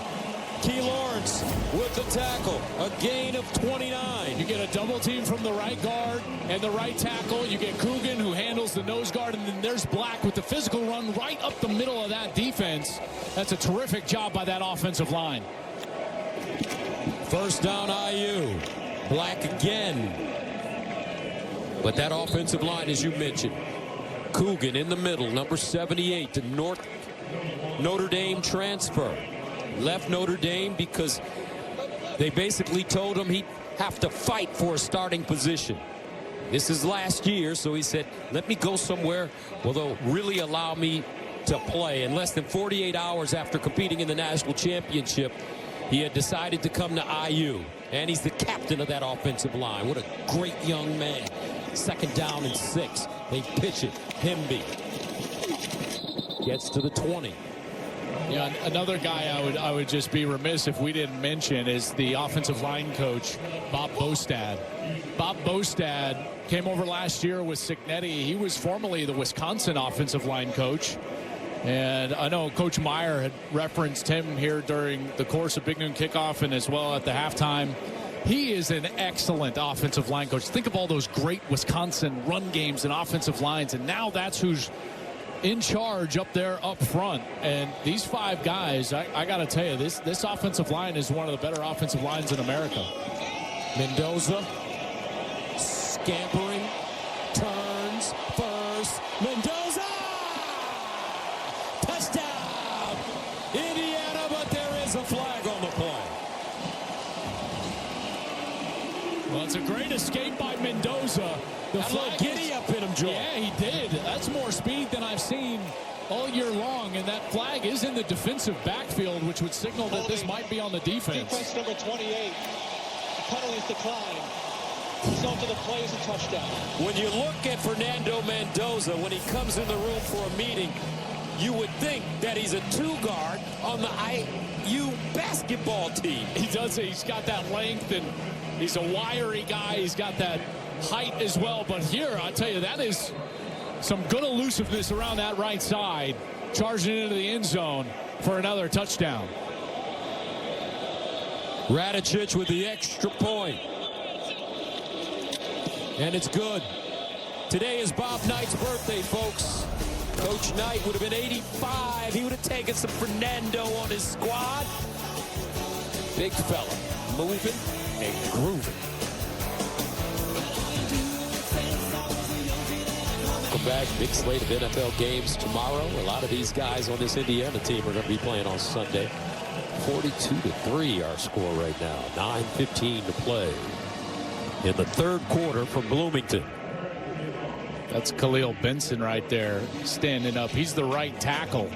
He was here originally, transferred to Colorado, played at Colorado for a year, and came back to IU to play under Cignetti, and he's been terrific over at the right tackle spot. 42-3. Coming up, UCLA will try to get something going from beautiful Bloomington, Indiana.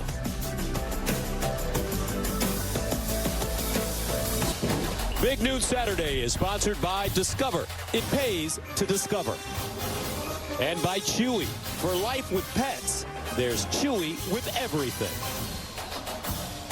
These two schools have a historic reputation as basketball powerhouses with 16 national championships between the two. They've met 4 times in the NCAA tournament, with each of them winning 2.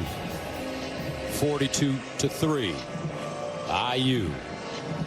Complete domination by the Hoosiers so far.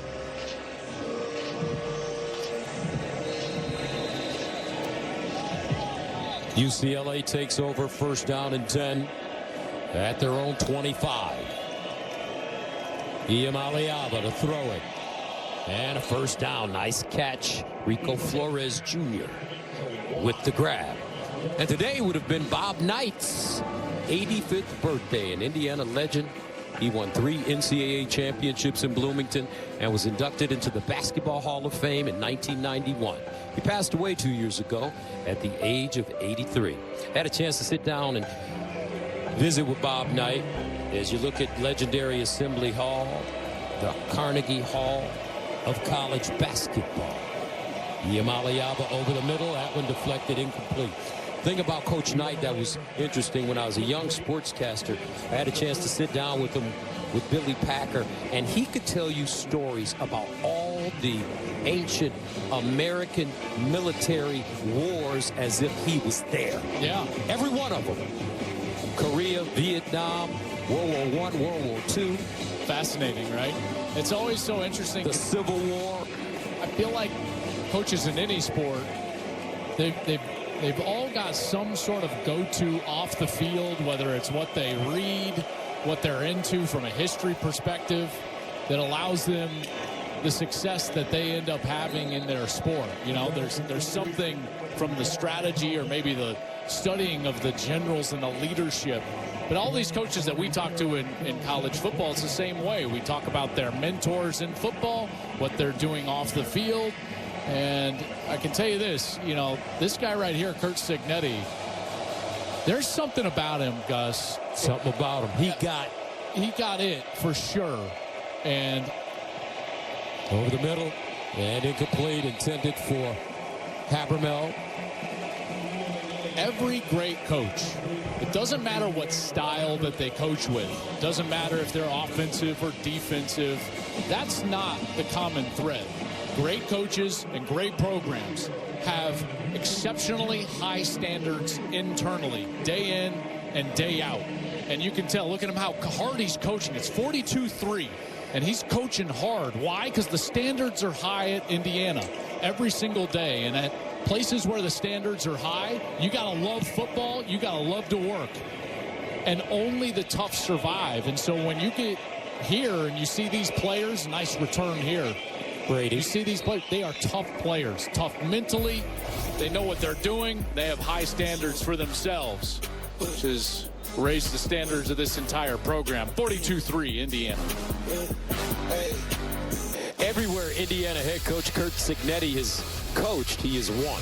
At Indiana University of Pennsylvania, he won a conference championship. At Elon, he took them to the playoffs in both years he was there. And at JMU, he won multiple conference titles. He also won a Coach of the Year award at each school. Curt Cignetti is a winner. Just Google him, folks. And there's that stoic Curt Cignetti stance on the sideline with his hands on his hips. That's how my mom used to stand in front of me sometimes. What is it? You said something yesterday. He's got a what? Oh, yeah, he's got a mean face. Mean face. You know, some people just have a mean face, but they're not mean. That's right. My mother had a mean face, but she was the sweetest lady in the world. But Coach Cignetti, look at him. He's got a mean face, but he's the nicest guy ever. You know, some people we were just talking in the break, and you were asking me, like, what do you work on at this point? Why is he scowling? Well, because to him, these are still important snaps because you've got to establish depth. That was Kobe Martin, backup running back here, who's in there carrying the football. Well, you can't just throw these reps away because they are invaluable. And inevitably, in order to win a national championship, someone's going to go down, and you're going to have to rely upon that depth at some position. Might be running back, might be offensive line, wide receiver. And what's important in these games is that those young guys go in there and that they take quality reps. Because you also, Gus, you never know when the light bulb's going to come on for a young player. It's like, oh, I get it. I see it. I felt it. I know the timing. They gain confidence. You take a look at the rushing today for Indiana. Himby has been the bulk of the carries, 17 for 81. Keelan Black has been tremendous, 9 for 70. And then how about Mendoza chipping in with some of those scrambles, including the touchdown run. 3rd down and 4 at the 32. Mendoza looking for that first down. Dies. Oh, gosh, slide. Be careful. Let's see where they spot this football, and they give him a first down.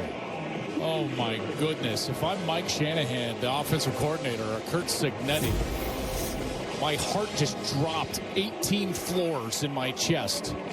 Like right here. Oh, my gosh. What are you doing? What? Please slide. Alberto, loosen up. Yeah. He's ready, too. You could tell. First down and 10 at the 36. Mendoza. Cooper. And he's wrestled down behind the line of scrimmage. Nice open field tackle by Jalen Wood. So I'm going to ask you a question that I know how you're going to answer it. Can these guys win it all? Oh, there's no doubt. No doubt? Yeah, there's no doubt. This number 2 ranking is absolutely earned. You look at the way they played against Illinois and Oregon. I think my biggest question is exactly what I was just talking about, actually. Depth. You know, because we know the roster at Ohio State is probably a little deeper than here at Indiana. You know, some of maybe Alabama is as well. Oregon might be a little deeper. And so as the season goes along in November, today's a great example. Gus, Aiden Fisher hasn't really played since the 2nd series. Quarterback of the defense. You know, so what is your depth like? And I think that would be my only concern, or question, I should say, with this Indiana team. Because top end, starters, Mendoza healthy, Surratt healthy, offensive line healthy. Oh, yeah, this team can beat anybody in America. Wow. And it hasn't even been 2 years. Kurt Signetti. 3rd and 8 at the 38 for Mendoza. Fernando Mendoza looking. Buying time. Lets it go. Wide open. E.J. Williams. Touchdown. Hoosiers. Who are these guys? Where'd they come from? Whoa.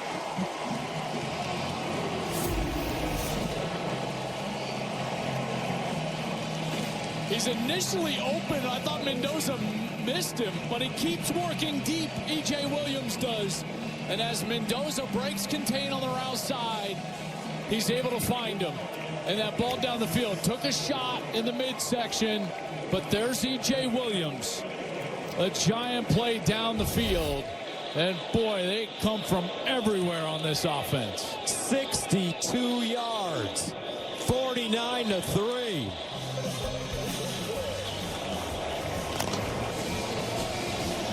Kurt Signetti. This guy's got to work on the real mean mug. That's Coach Signetti.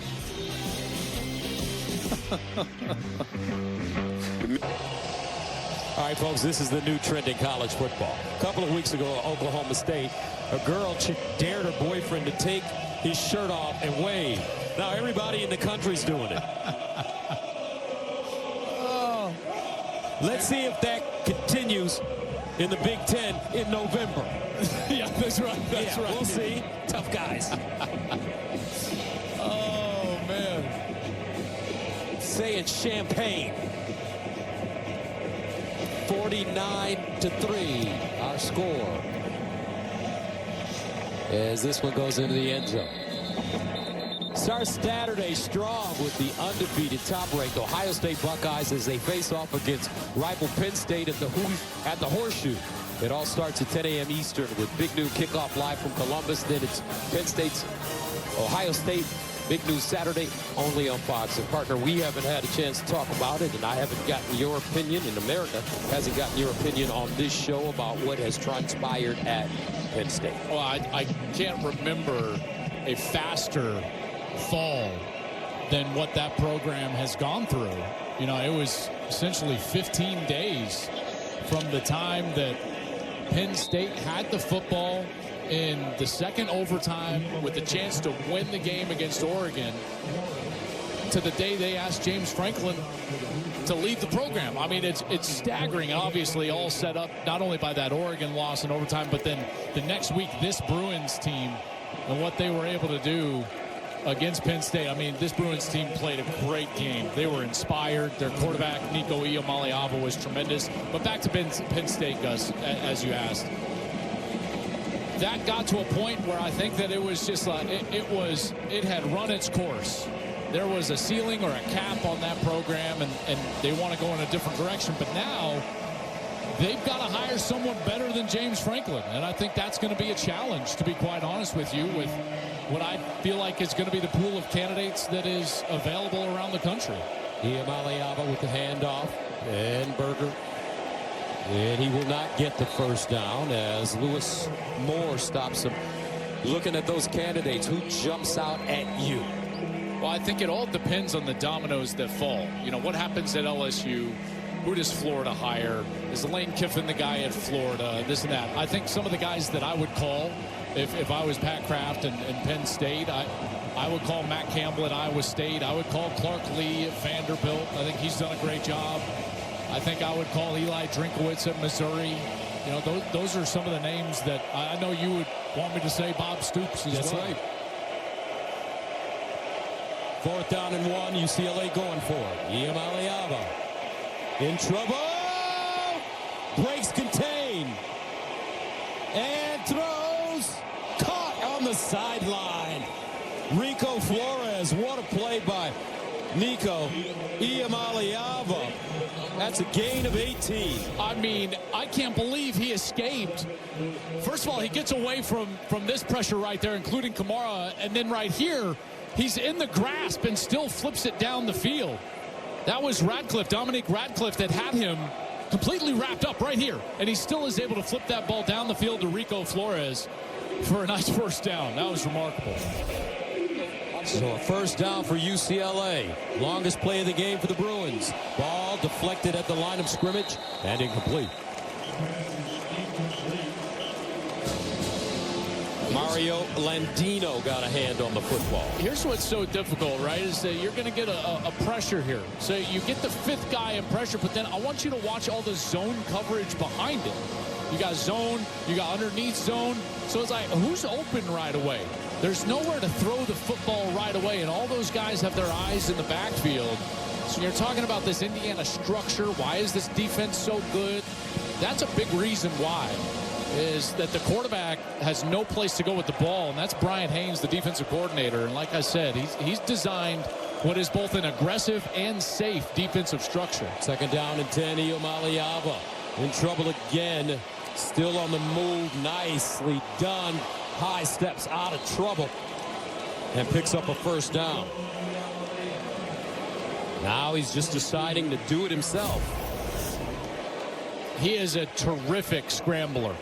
You know, you saw this in the playoff game when he was still at Tennessee against Ohio State. And he kept them in that game in the first half as Ohio State was turning into an offensive juggernaut on the opposite side. But Iamaleava is a tough customer. And you saw him run for over 100 yards against Penn State in that upset. He has continued to scramble well, and that was certainly one of their best plays as he just, with sheer will and determination, gets the ball down the field. First down at the IU 29. Iamaleava guns it. And incomplete. Flag on the play. Broken up by Amari Farrell. Intended for Kyle Miller. I think there's also a flag near the line of scrimmage, Gus. It was pretty obvious.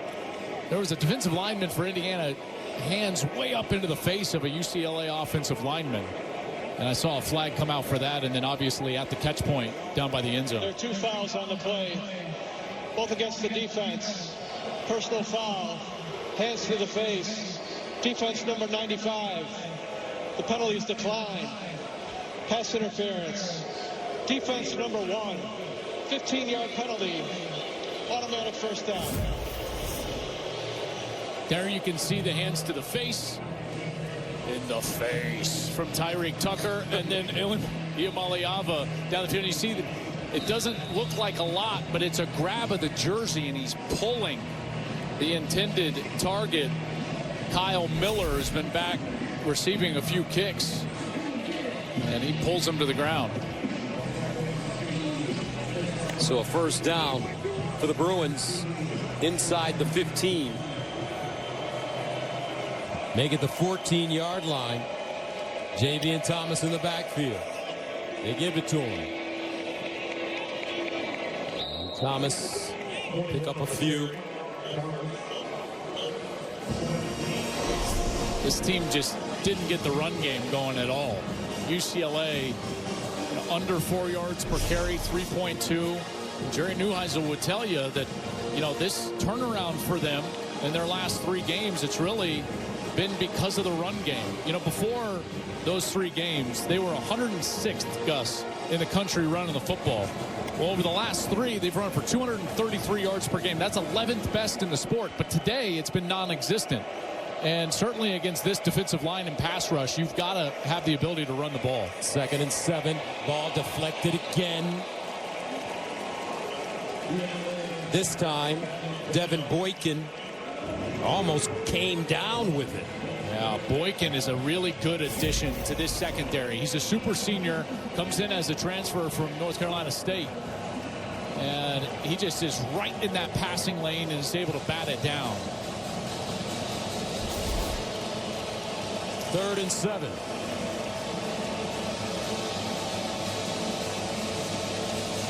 Ball at the 11.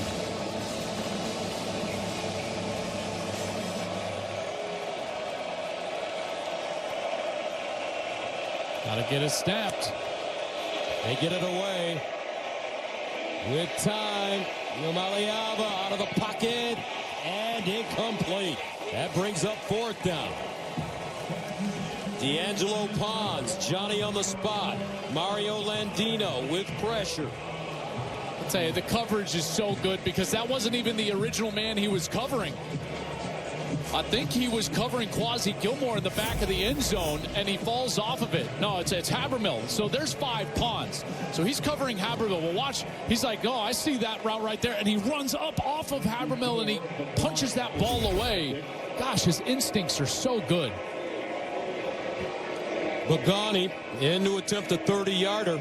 Good from 44 yards today. And it's good. 49-6.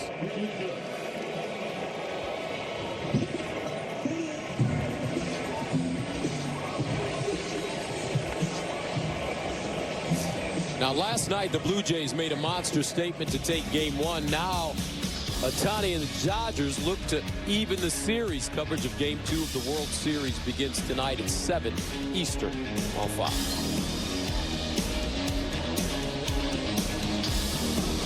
And the pitchers for tonight. Starting pitching has been so good for the Dodgers throughout the playoffs. And last night just wasn't the case. I was so impressed. I'm an old baseball guy. Yep. I was so impressed with the discipline Toronto was showing at the plate. Just meaning not chasing pitches? No, not chasing pitches, not getting out of their strike zone, forcing the Dodgers to come in to the zone, throw strikes, and then they were taking advantage. It's a lot like a good football team. They don't get out of what they want to do. Fernando Mendoza is that way. He's so smart, handles the offense. They want to attack weaknesses. They're able to do that. And it looks like he might be coming out of this game. Therefore, we'd see the backup quarterback, his little brother, there caught inside the 5 by Hemby. So let's see. Into the game now, Alberto Mendoza, the younger brother of Fernando Mendoza, who actually recruited his big bro to come to IU. Let's take a look at his season totals so far. He's had the chance to get in. Would you have recruited your older brother to come play with you? I would have loved to play with my older brother. He was 6 years older. Yes, there's a lot of selfish reasons for Alberto to do what he did. Yes. I will tell you that right now, you know. And here's Alberto. He'll pull it out and dive forward, gain a yard or so, and takes us to the end of the third quarter. Fernando Mendoza, very good day. 15 of 22, 168, 3 touchdown passes, and a pick. End of the third. Coming up, the fourth and final quarter from Bloomington. When we return.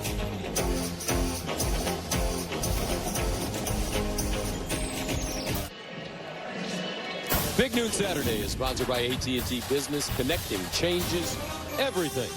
Start of the fourth quarter from Bloomington, Indiana. 49, UCLA 6. Gus Johnson, Joel Platt, Jenny Tad, Mike Pereira with you.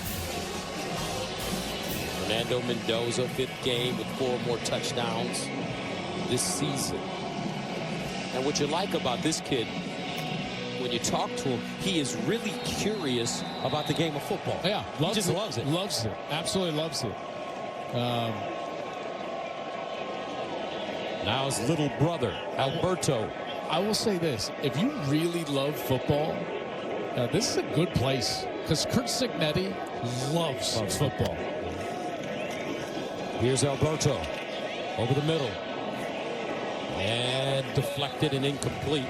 Good coverage by Andre Jordan. Intended for LeBron Bond. Good opportunity here to continue to establish some depth, in particular on the outside. Some of these skill position players for Curt Cignetti. He just stays in the mean face. Look at him there. That's right. Third down and 9 at the 26. Mendoza back shoulder. Nice throw and catch and a flag. Charlie Becker, his 5th catch of the year in front of Roderick Pleasant. Now these are the backups now, folks, getting a chance to get some burn. Pass interference. Defense number 18. The penalty is declined. The play results in a first down. I mean, nobody throws the back shoulder better than Indiana, and it's not just because it's Fernando Mendoza and Elijah Surratt. You know, last year Curtis Rourke did this. Now you're seeing the young guys. You got Alberto throwing to Charlie Becker on the outside. Just give me a smile, a half smile. There we go. That was okay, boys. That was okay. First down at the 48. Here's the handoff. Martin. Let's go downstairs and check in with Jen. Well, when Fernando Mendoza learned his day was done, Gus, he immediately ran over to the O-line saying, thank you for making my day easy. I got love for you. You got love for me. And just watching the dynamic between these two brothers, I know we've been talking about their story all day, but something Fernando told us yesterday, I want my brother to have all these success. I want my brother to be better than me one day. They are fiery. They're competitive. Yes, they're roommates. But hey, they are brothers, and the Mendoza family here, mom and dad, watching tonight. All right, Alberto. He's going to get a lot of playing time here. Swings it out. Kobe Martin picks up a first down. Nicely done as he gets to the 35. So I always catch heat for saying this, but it's the truth. And, you know, guys will lie to you and say this isn't the truth in this business, but this is the truth. Quarterbacks are selfish. And the dynamic in the quarterback room is not always great because there's one guy that goes out there, and the guy behind you wants your spot every day, every hour, every game.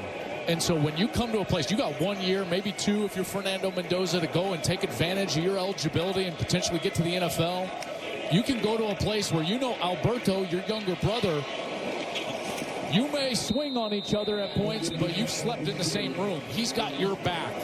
Unquestionably has your back, and that's a feeling that not many starters have around the country. So when I said there's also a selfish reason to come here, play with your brother in that room, that's the reason.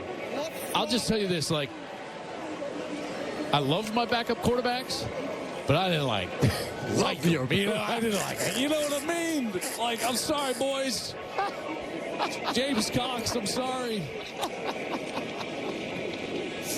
Here's Alberto. sideline throw, almost picked off, incomplete. You know, they get on the target. They get into the game late and do something like dynamic, and you're like, oh, yeah, right. All right. Half-hearted applause. And in the back of my mind, I'm like, damn, I got to do something really good next week. Can't let him beat me out. You know, and then Take my inevitably, spot. the favorite guy on the sideline for the fans is the backup quarterback. Yep. Who will put him in? You know, and it's like, here, you don't have to deal with that. That's so, again, just kind of that's a dynamic that's really comfortable for Fernando and will allow him to flourish even more, which he already has, obviously, as he's put himself firmly right at the top and right in the middle of that Heisman Trophy race. 3rd down and 5 at the 30.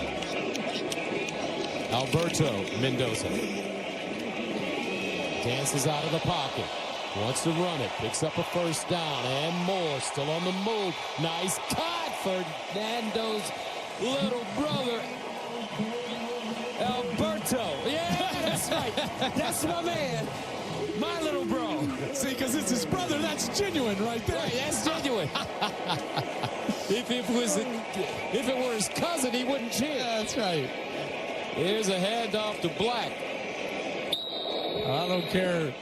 Brady Quinn, Matt Leinart, if they tell you different, they're lying. Good run right here from Alberto. Steps inside. A little bit more fleet of foot than his older brother. But look at the excitement there, the reaction. I love it. 26-yard run. Imagine all the games of football that those two played in that small room, out in the yard, at the park. You know, they've probably thrown hundreds of thousands of footballs to each other through the years, dreaming of opportunities to play on the biggest stage in college football and hopefully the NFL in the future. To see this is just very cool. And Alberto, touchdown, Indiana. Wow.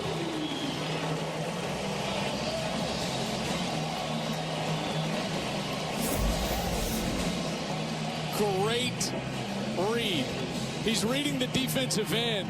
And did you see him? That's called a ride, Gus. You see how he went all the way with the back and rode him. That's a great ball handling right there. And it forces the defensive end to squeeze down. Fernando loving that his brother technically was executing on that play for the touchdown. I tell you what, this kid comes in, Alberto Mendoza, looks like he's prepared to play. No doubt. You know why? Why? Because he prepares with the starter. Ooh. Brotherly love. No, we're not in Philly, folks. We're in Bloomington.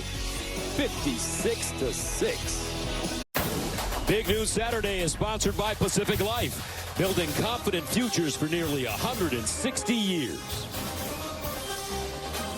Pacific Life game summary sponsored by Pacific Life, building confident futures for nearly 160 years. Splashdown with the shirts off out there. Hoosier defense has been incredible today. We've been talking a lot about the offense, rightly so. This UCLA offense came in on a hot streak, running the ball well. Well, today they've only mustered 163 yards. And this defense has been dynamic. The Hoosiers offense has been efficient. They've run it well. They've thrown it well. They're now over 200 yards throwing the football, 230 yards rushing the football. They're just really balanced, Gus. It's one of the reasons why when you ask me, like, hey, can they win a national championship? Yes, the answer is yes, because they don't lean on one specific aspect of their team or player, a specific player, for all of their production. Different story today for UCLA. Came into this game playing extremely well. Yep. Winners of 3 in a row. Unfortunately today for the Bruins, they ran into just a beast. Yeah, they just juggernaut. Ran into a team that's highly motivated and more specific. Indiana has set an internal standard for the way that they prepare and play. And I know that they were disappointed with the way that they played last week against Michigan State, in particular on the defensive side. Had a tough time getting off the field. And you can see the sense of urgency and the focus on that defensive side. But Tim Skipper for UCLA, I will just say this, Gus, he has done an incredible job at UCLA as the interim coach. He was the interim the entire year last year at Fresno State.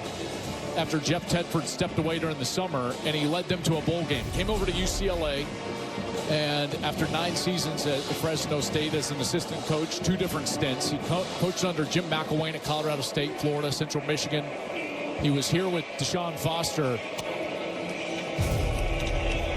Iamaleava underneath, and he throws an interception. Devin Boykin. Yeah, that's just the day it's been for UCLA. And Boykin, right place, right time.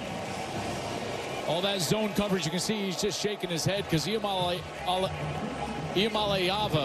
this entire day, he's been getting a little bit of heat in the pocket, and no one's really open. And it's because they understand those coverage schemes so well, defend their zones so well. And Devin Boykin, a nice pick there off of Nico. I'll tell you what, partner. We're going to Columbus next week. Yes, sir. To watch Penn State. And who knows how things turn out. You know, the Buckeyes do have the big game up north at the end of the year.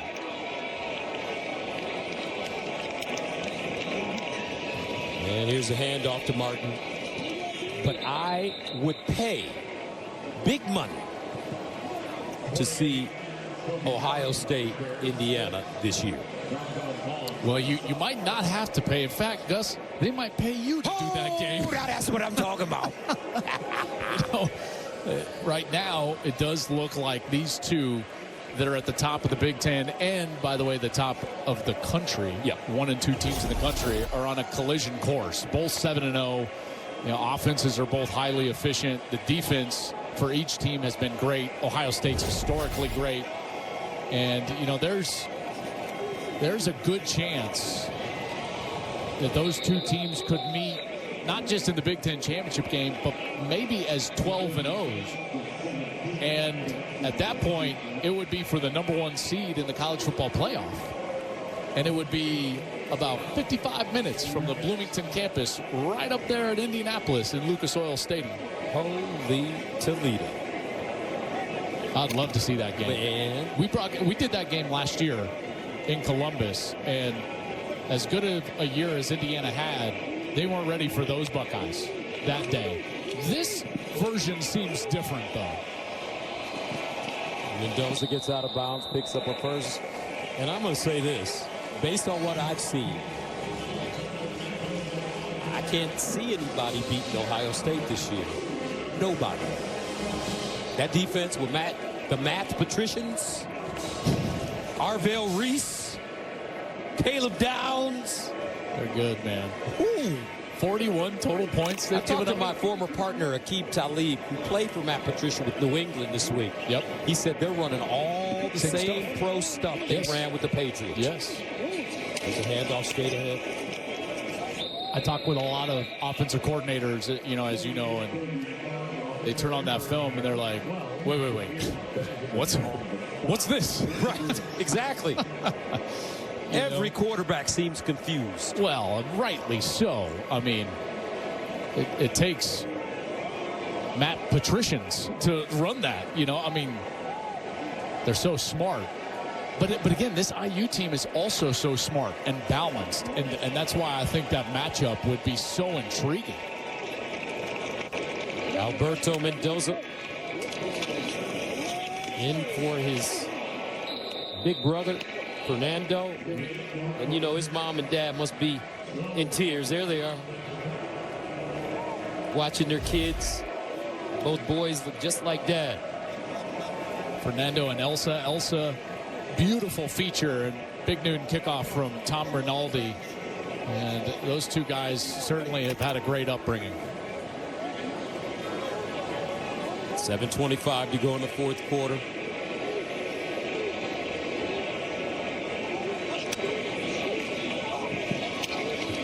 And a handoff, Martin. Let's go downstairs to Jenny. Well, and Gus, it really is special that the family is here. And Mom, Elsa, obviously you mentioned that feature from Tom Rinaldi, but she has MS, so she's not at every single game. This is a big deal that they're both here watching their sons. And Fernando and Alberto both have a fundraiser with a local restaurant here. It's the Mendoza Brothers Burger, a Cuban burger, of course, inspired by their heritage. The proceeds go to the fight against MS. And we so often talk about the why. Why do these guys do it? And they both say it's all for Mom Elsa, her strength, her positivity through her fight. They're doing it for her. Thank you, Jenny. Great story. And Indiana running it. Martin. Well, they certainly gave Mom a terrific performance. It's been Mendoza mania today. Fernando with a 20-yard rush. That's his longest carry of the year. And then Alberto says, well, I can do that too, big brother. And so he's in the end zone. Fernando is fired up on the sidelines.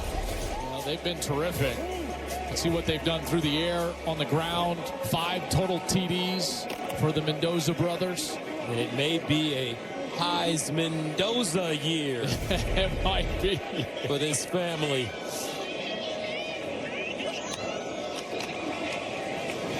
And the run. Van Horst. Flag on the play. It's funny, Joel. Solomon Van Horst, I went to college with his dad, Sean Van Horst, who was an incredible football player at Howard. Ended up going in the NFL, starting with the San Diego Chargers. Illegal formation, offense, 5 players lined up in the backfield. 5-yard penalty from the previous spot. Repeat, second down. Oh, you know what that's going to bring out. Mean face. Mean face. I can't believe it. What? Who was it? And he's got to find something to write him about this week, right? That's right. You know, there's an old adage in coaching. My father was a high school football coach for 30 years, and he used to say, you treat winners like losers and losers like winners. You got to build the confidence of a team that's losing, and winners, you got to ride them hard. You got to find things that they do wrong so that you can keep your thumb on them and encourage growth and development. Van Horst again. If Indiana holds on to win this game, and it looks like they will, they have 2 big games coming up, at Maryland and at Penn State. Followed by Wisconsin, the bye week, and then they'll close out the regular season against Purdue in a rivalry game. Maryland, not bad this year. Got off to a good start, struggled a little bit, but they will be at home. And Penn State, you know they have talent top to bottom on that roster. Just trying to figure some things out right now. Mendoza intercepted. Key Lawrence. And he gets it to the 30. So both brothers have thrown a pick. 56-6. Back after this.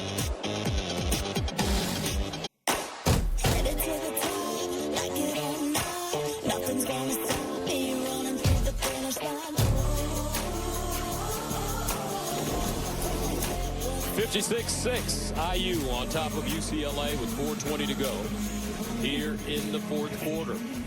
And you've seen it on all sides for Indiana today. Offense, defense, special teams. This Hoosier team, elite.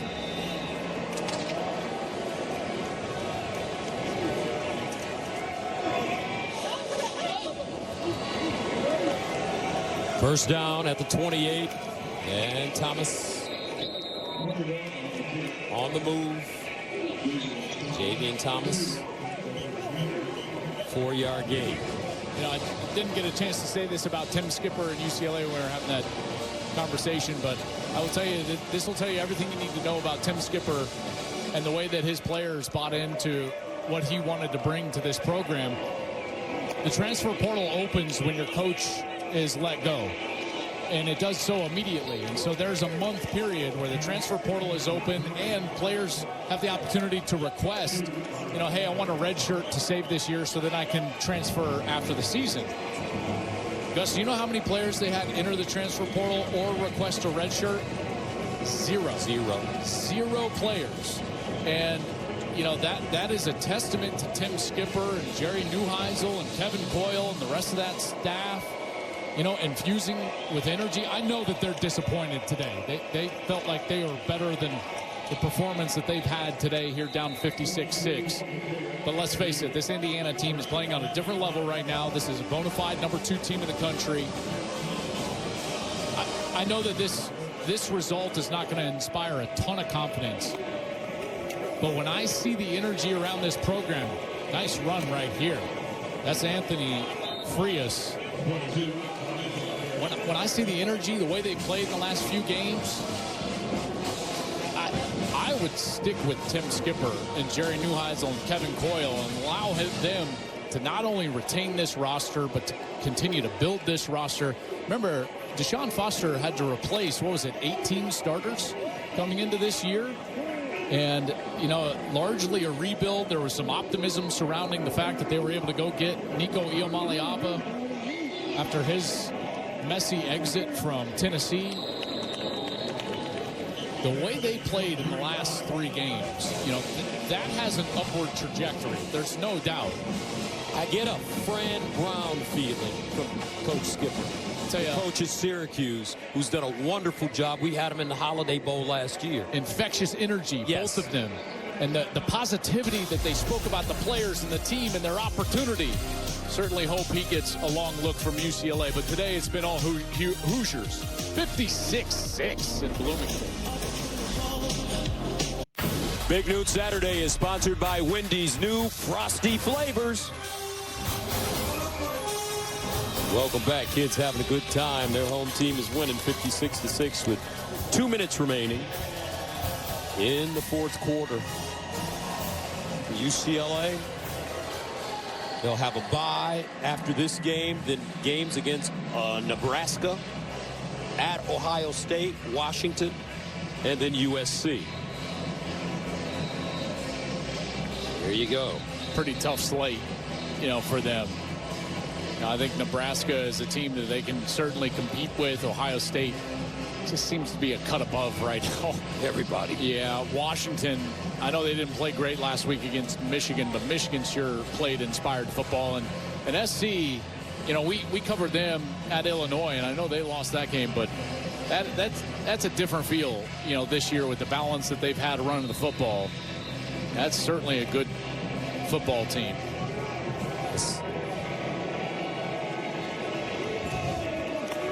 Second down and 5. And Frias tackled for a loss. Indiana defense from the very beginning of this game with the Aiden Fisher interception. They've been putting so much pressure on this UCLA offensive line. This looks like there's 22 men out there on defense in red, as opposed to just 11.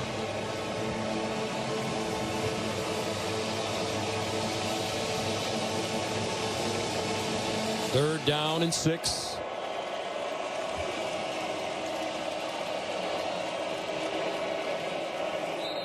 And some movement on the right side. False start. Offense number 72. 5-yard penalty. Remains third down. Garrett DeGiorgio.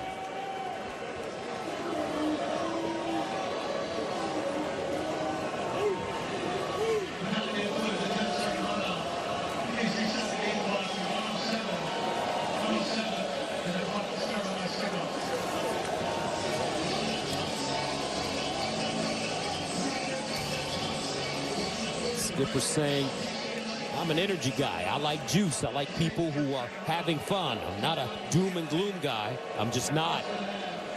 And his team has responded to him since taking over. Not today.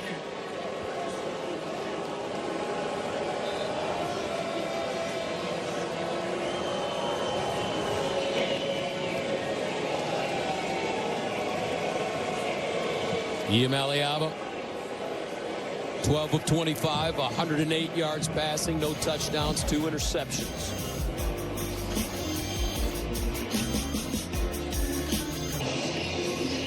.117 to go in the fourth. They love some Coach Siggs here in Bloomington. 56-6 the score.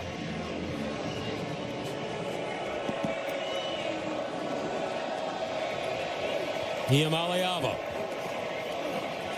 Near side, Frias. And dropped at the 40.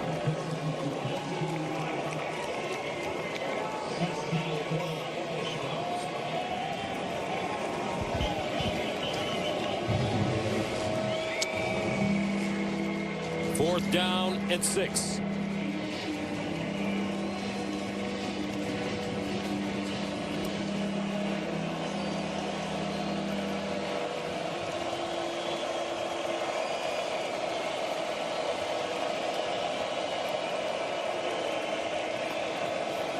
Iamaleava to throw. On the move, incomplete. And UCLA turns it over on downs with 28 seconds to play. All day long, Iamaleava just never comfortable in the pocket. Pass rush squeezing down on him. Brian Haynes, the defensive coordinator, told us yesterday they wanted to suffocate him in the pocket. And that is certainly what they have been able to do here today. Frustrating day for UCLA as they'll head back to the drawing board. And we'll get one snap and a knee from Alberto. And it's another Hoosier home victory. 8-0 for Curt Cignetti, number 2 team in the country. As he crosses the field to shake hands with Coach Skipper.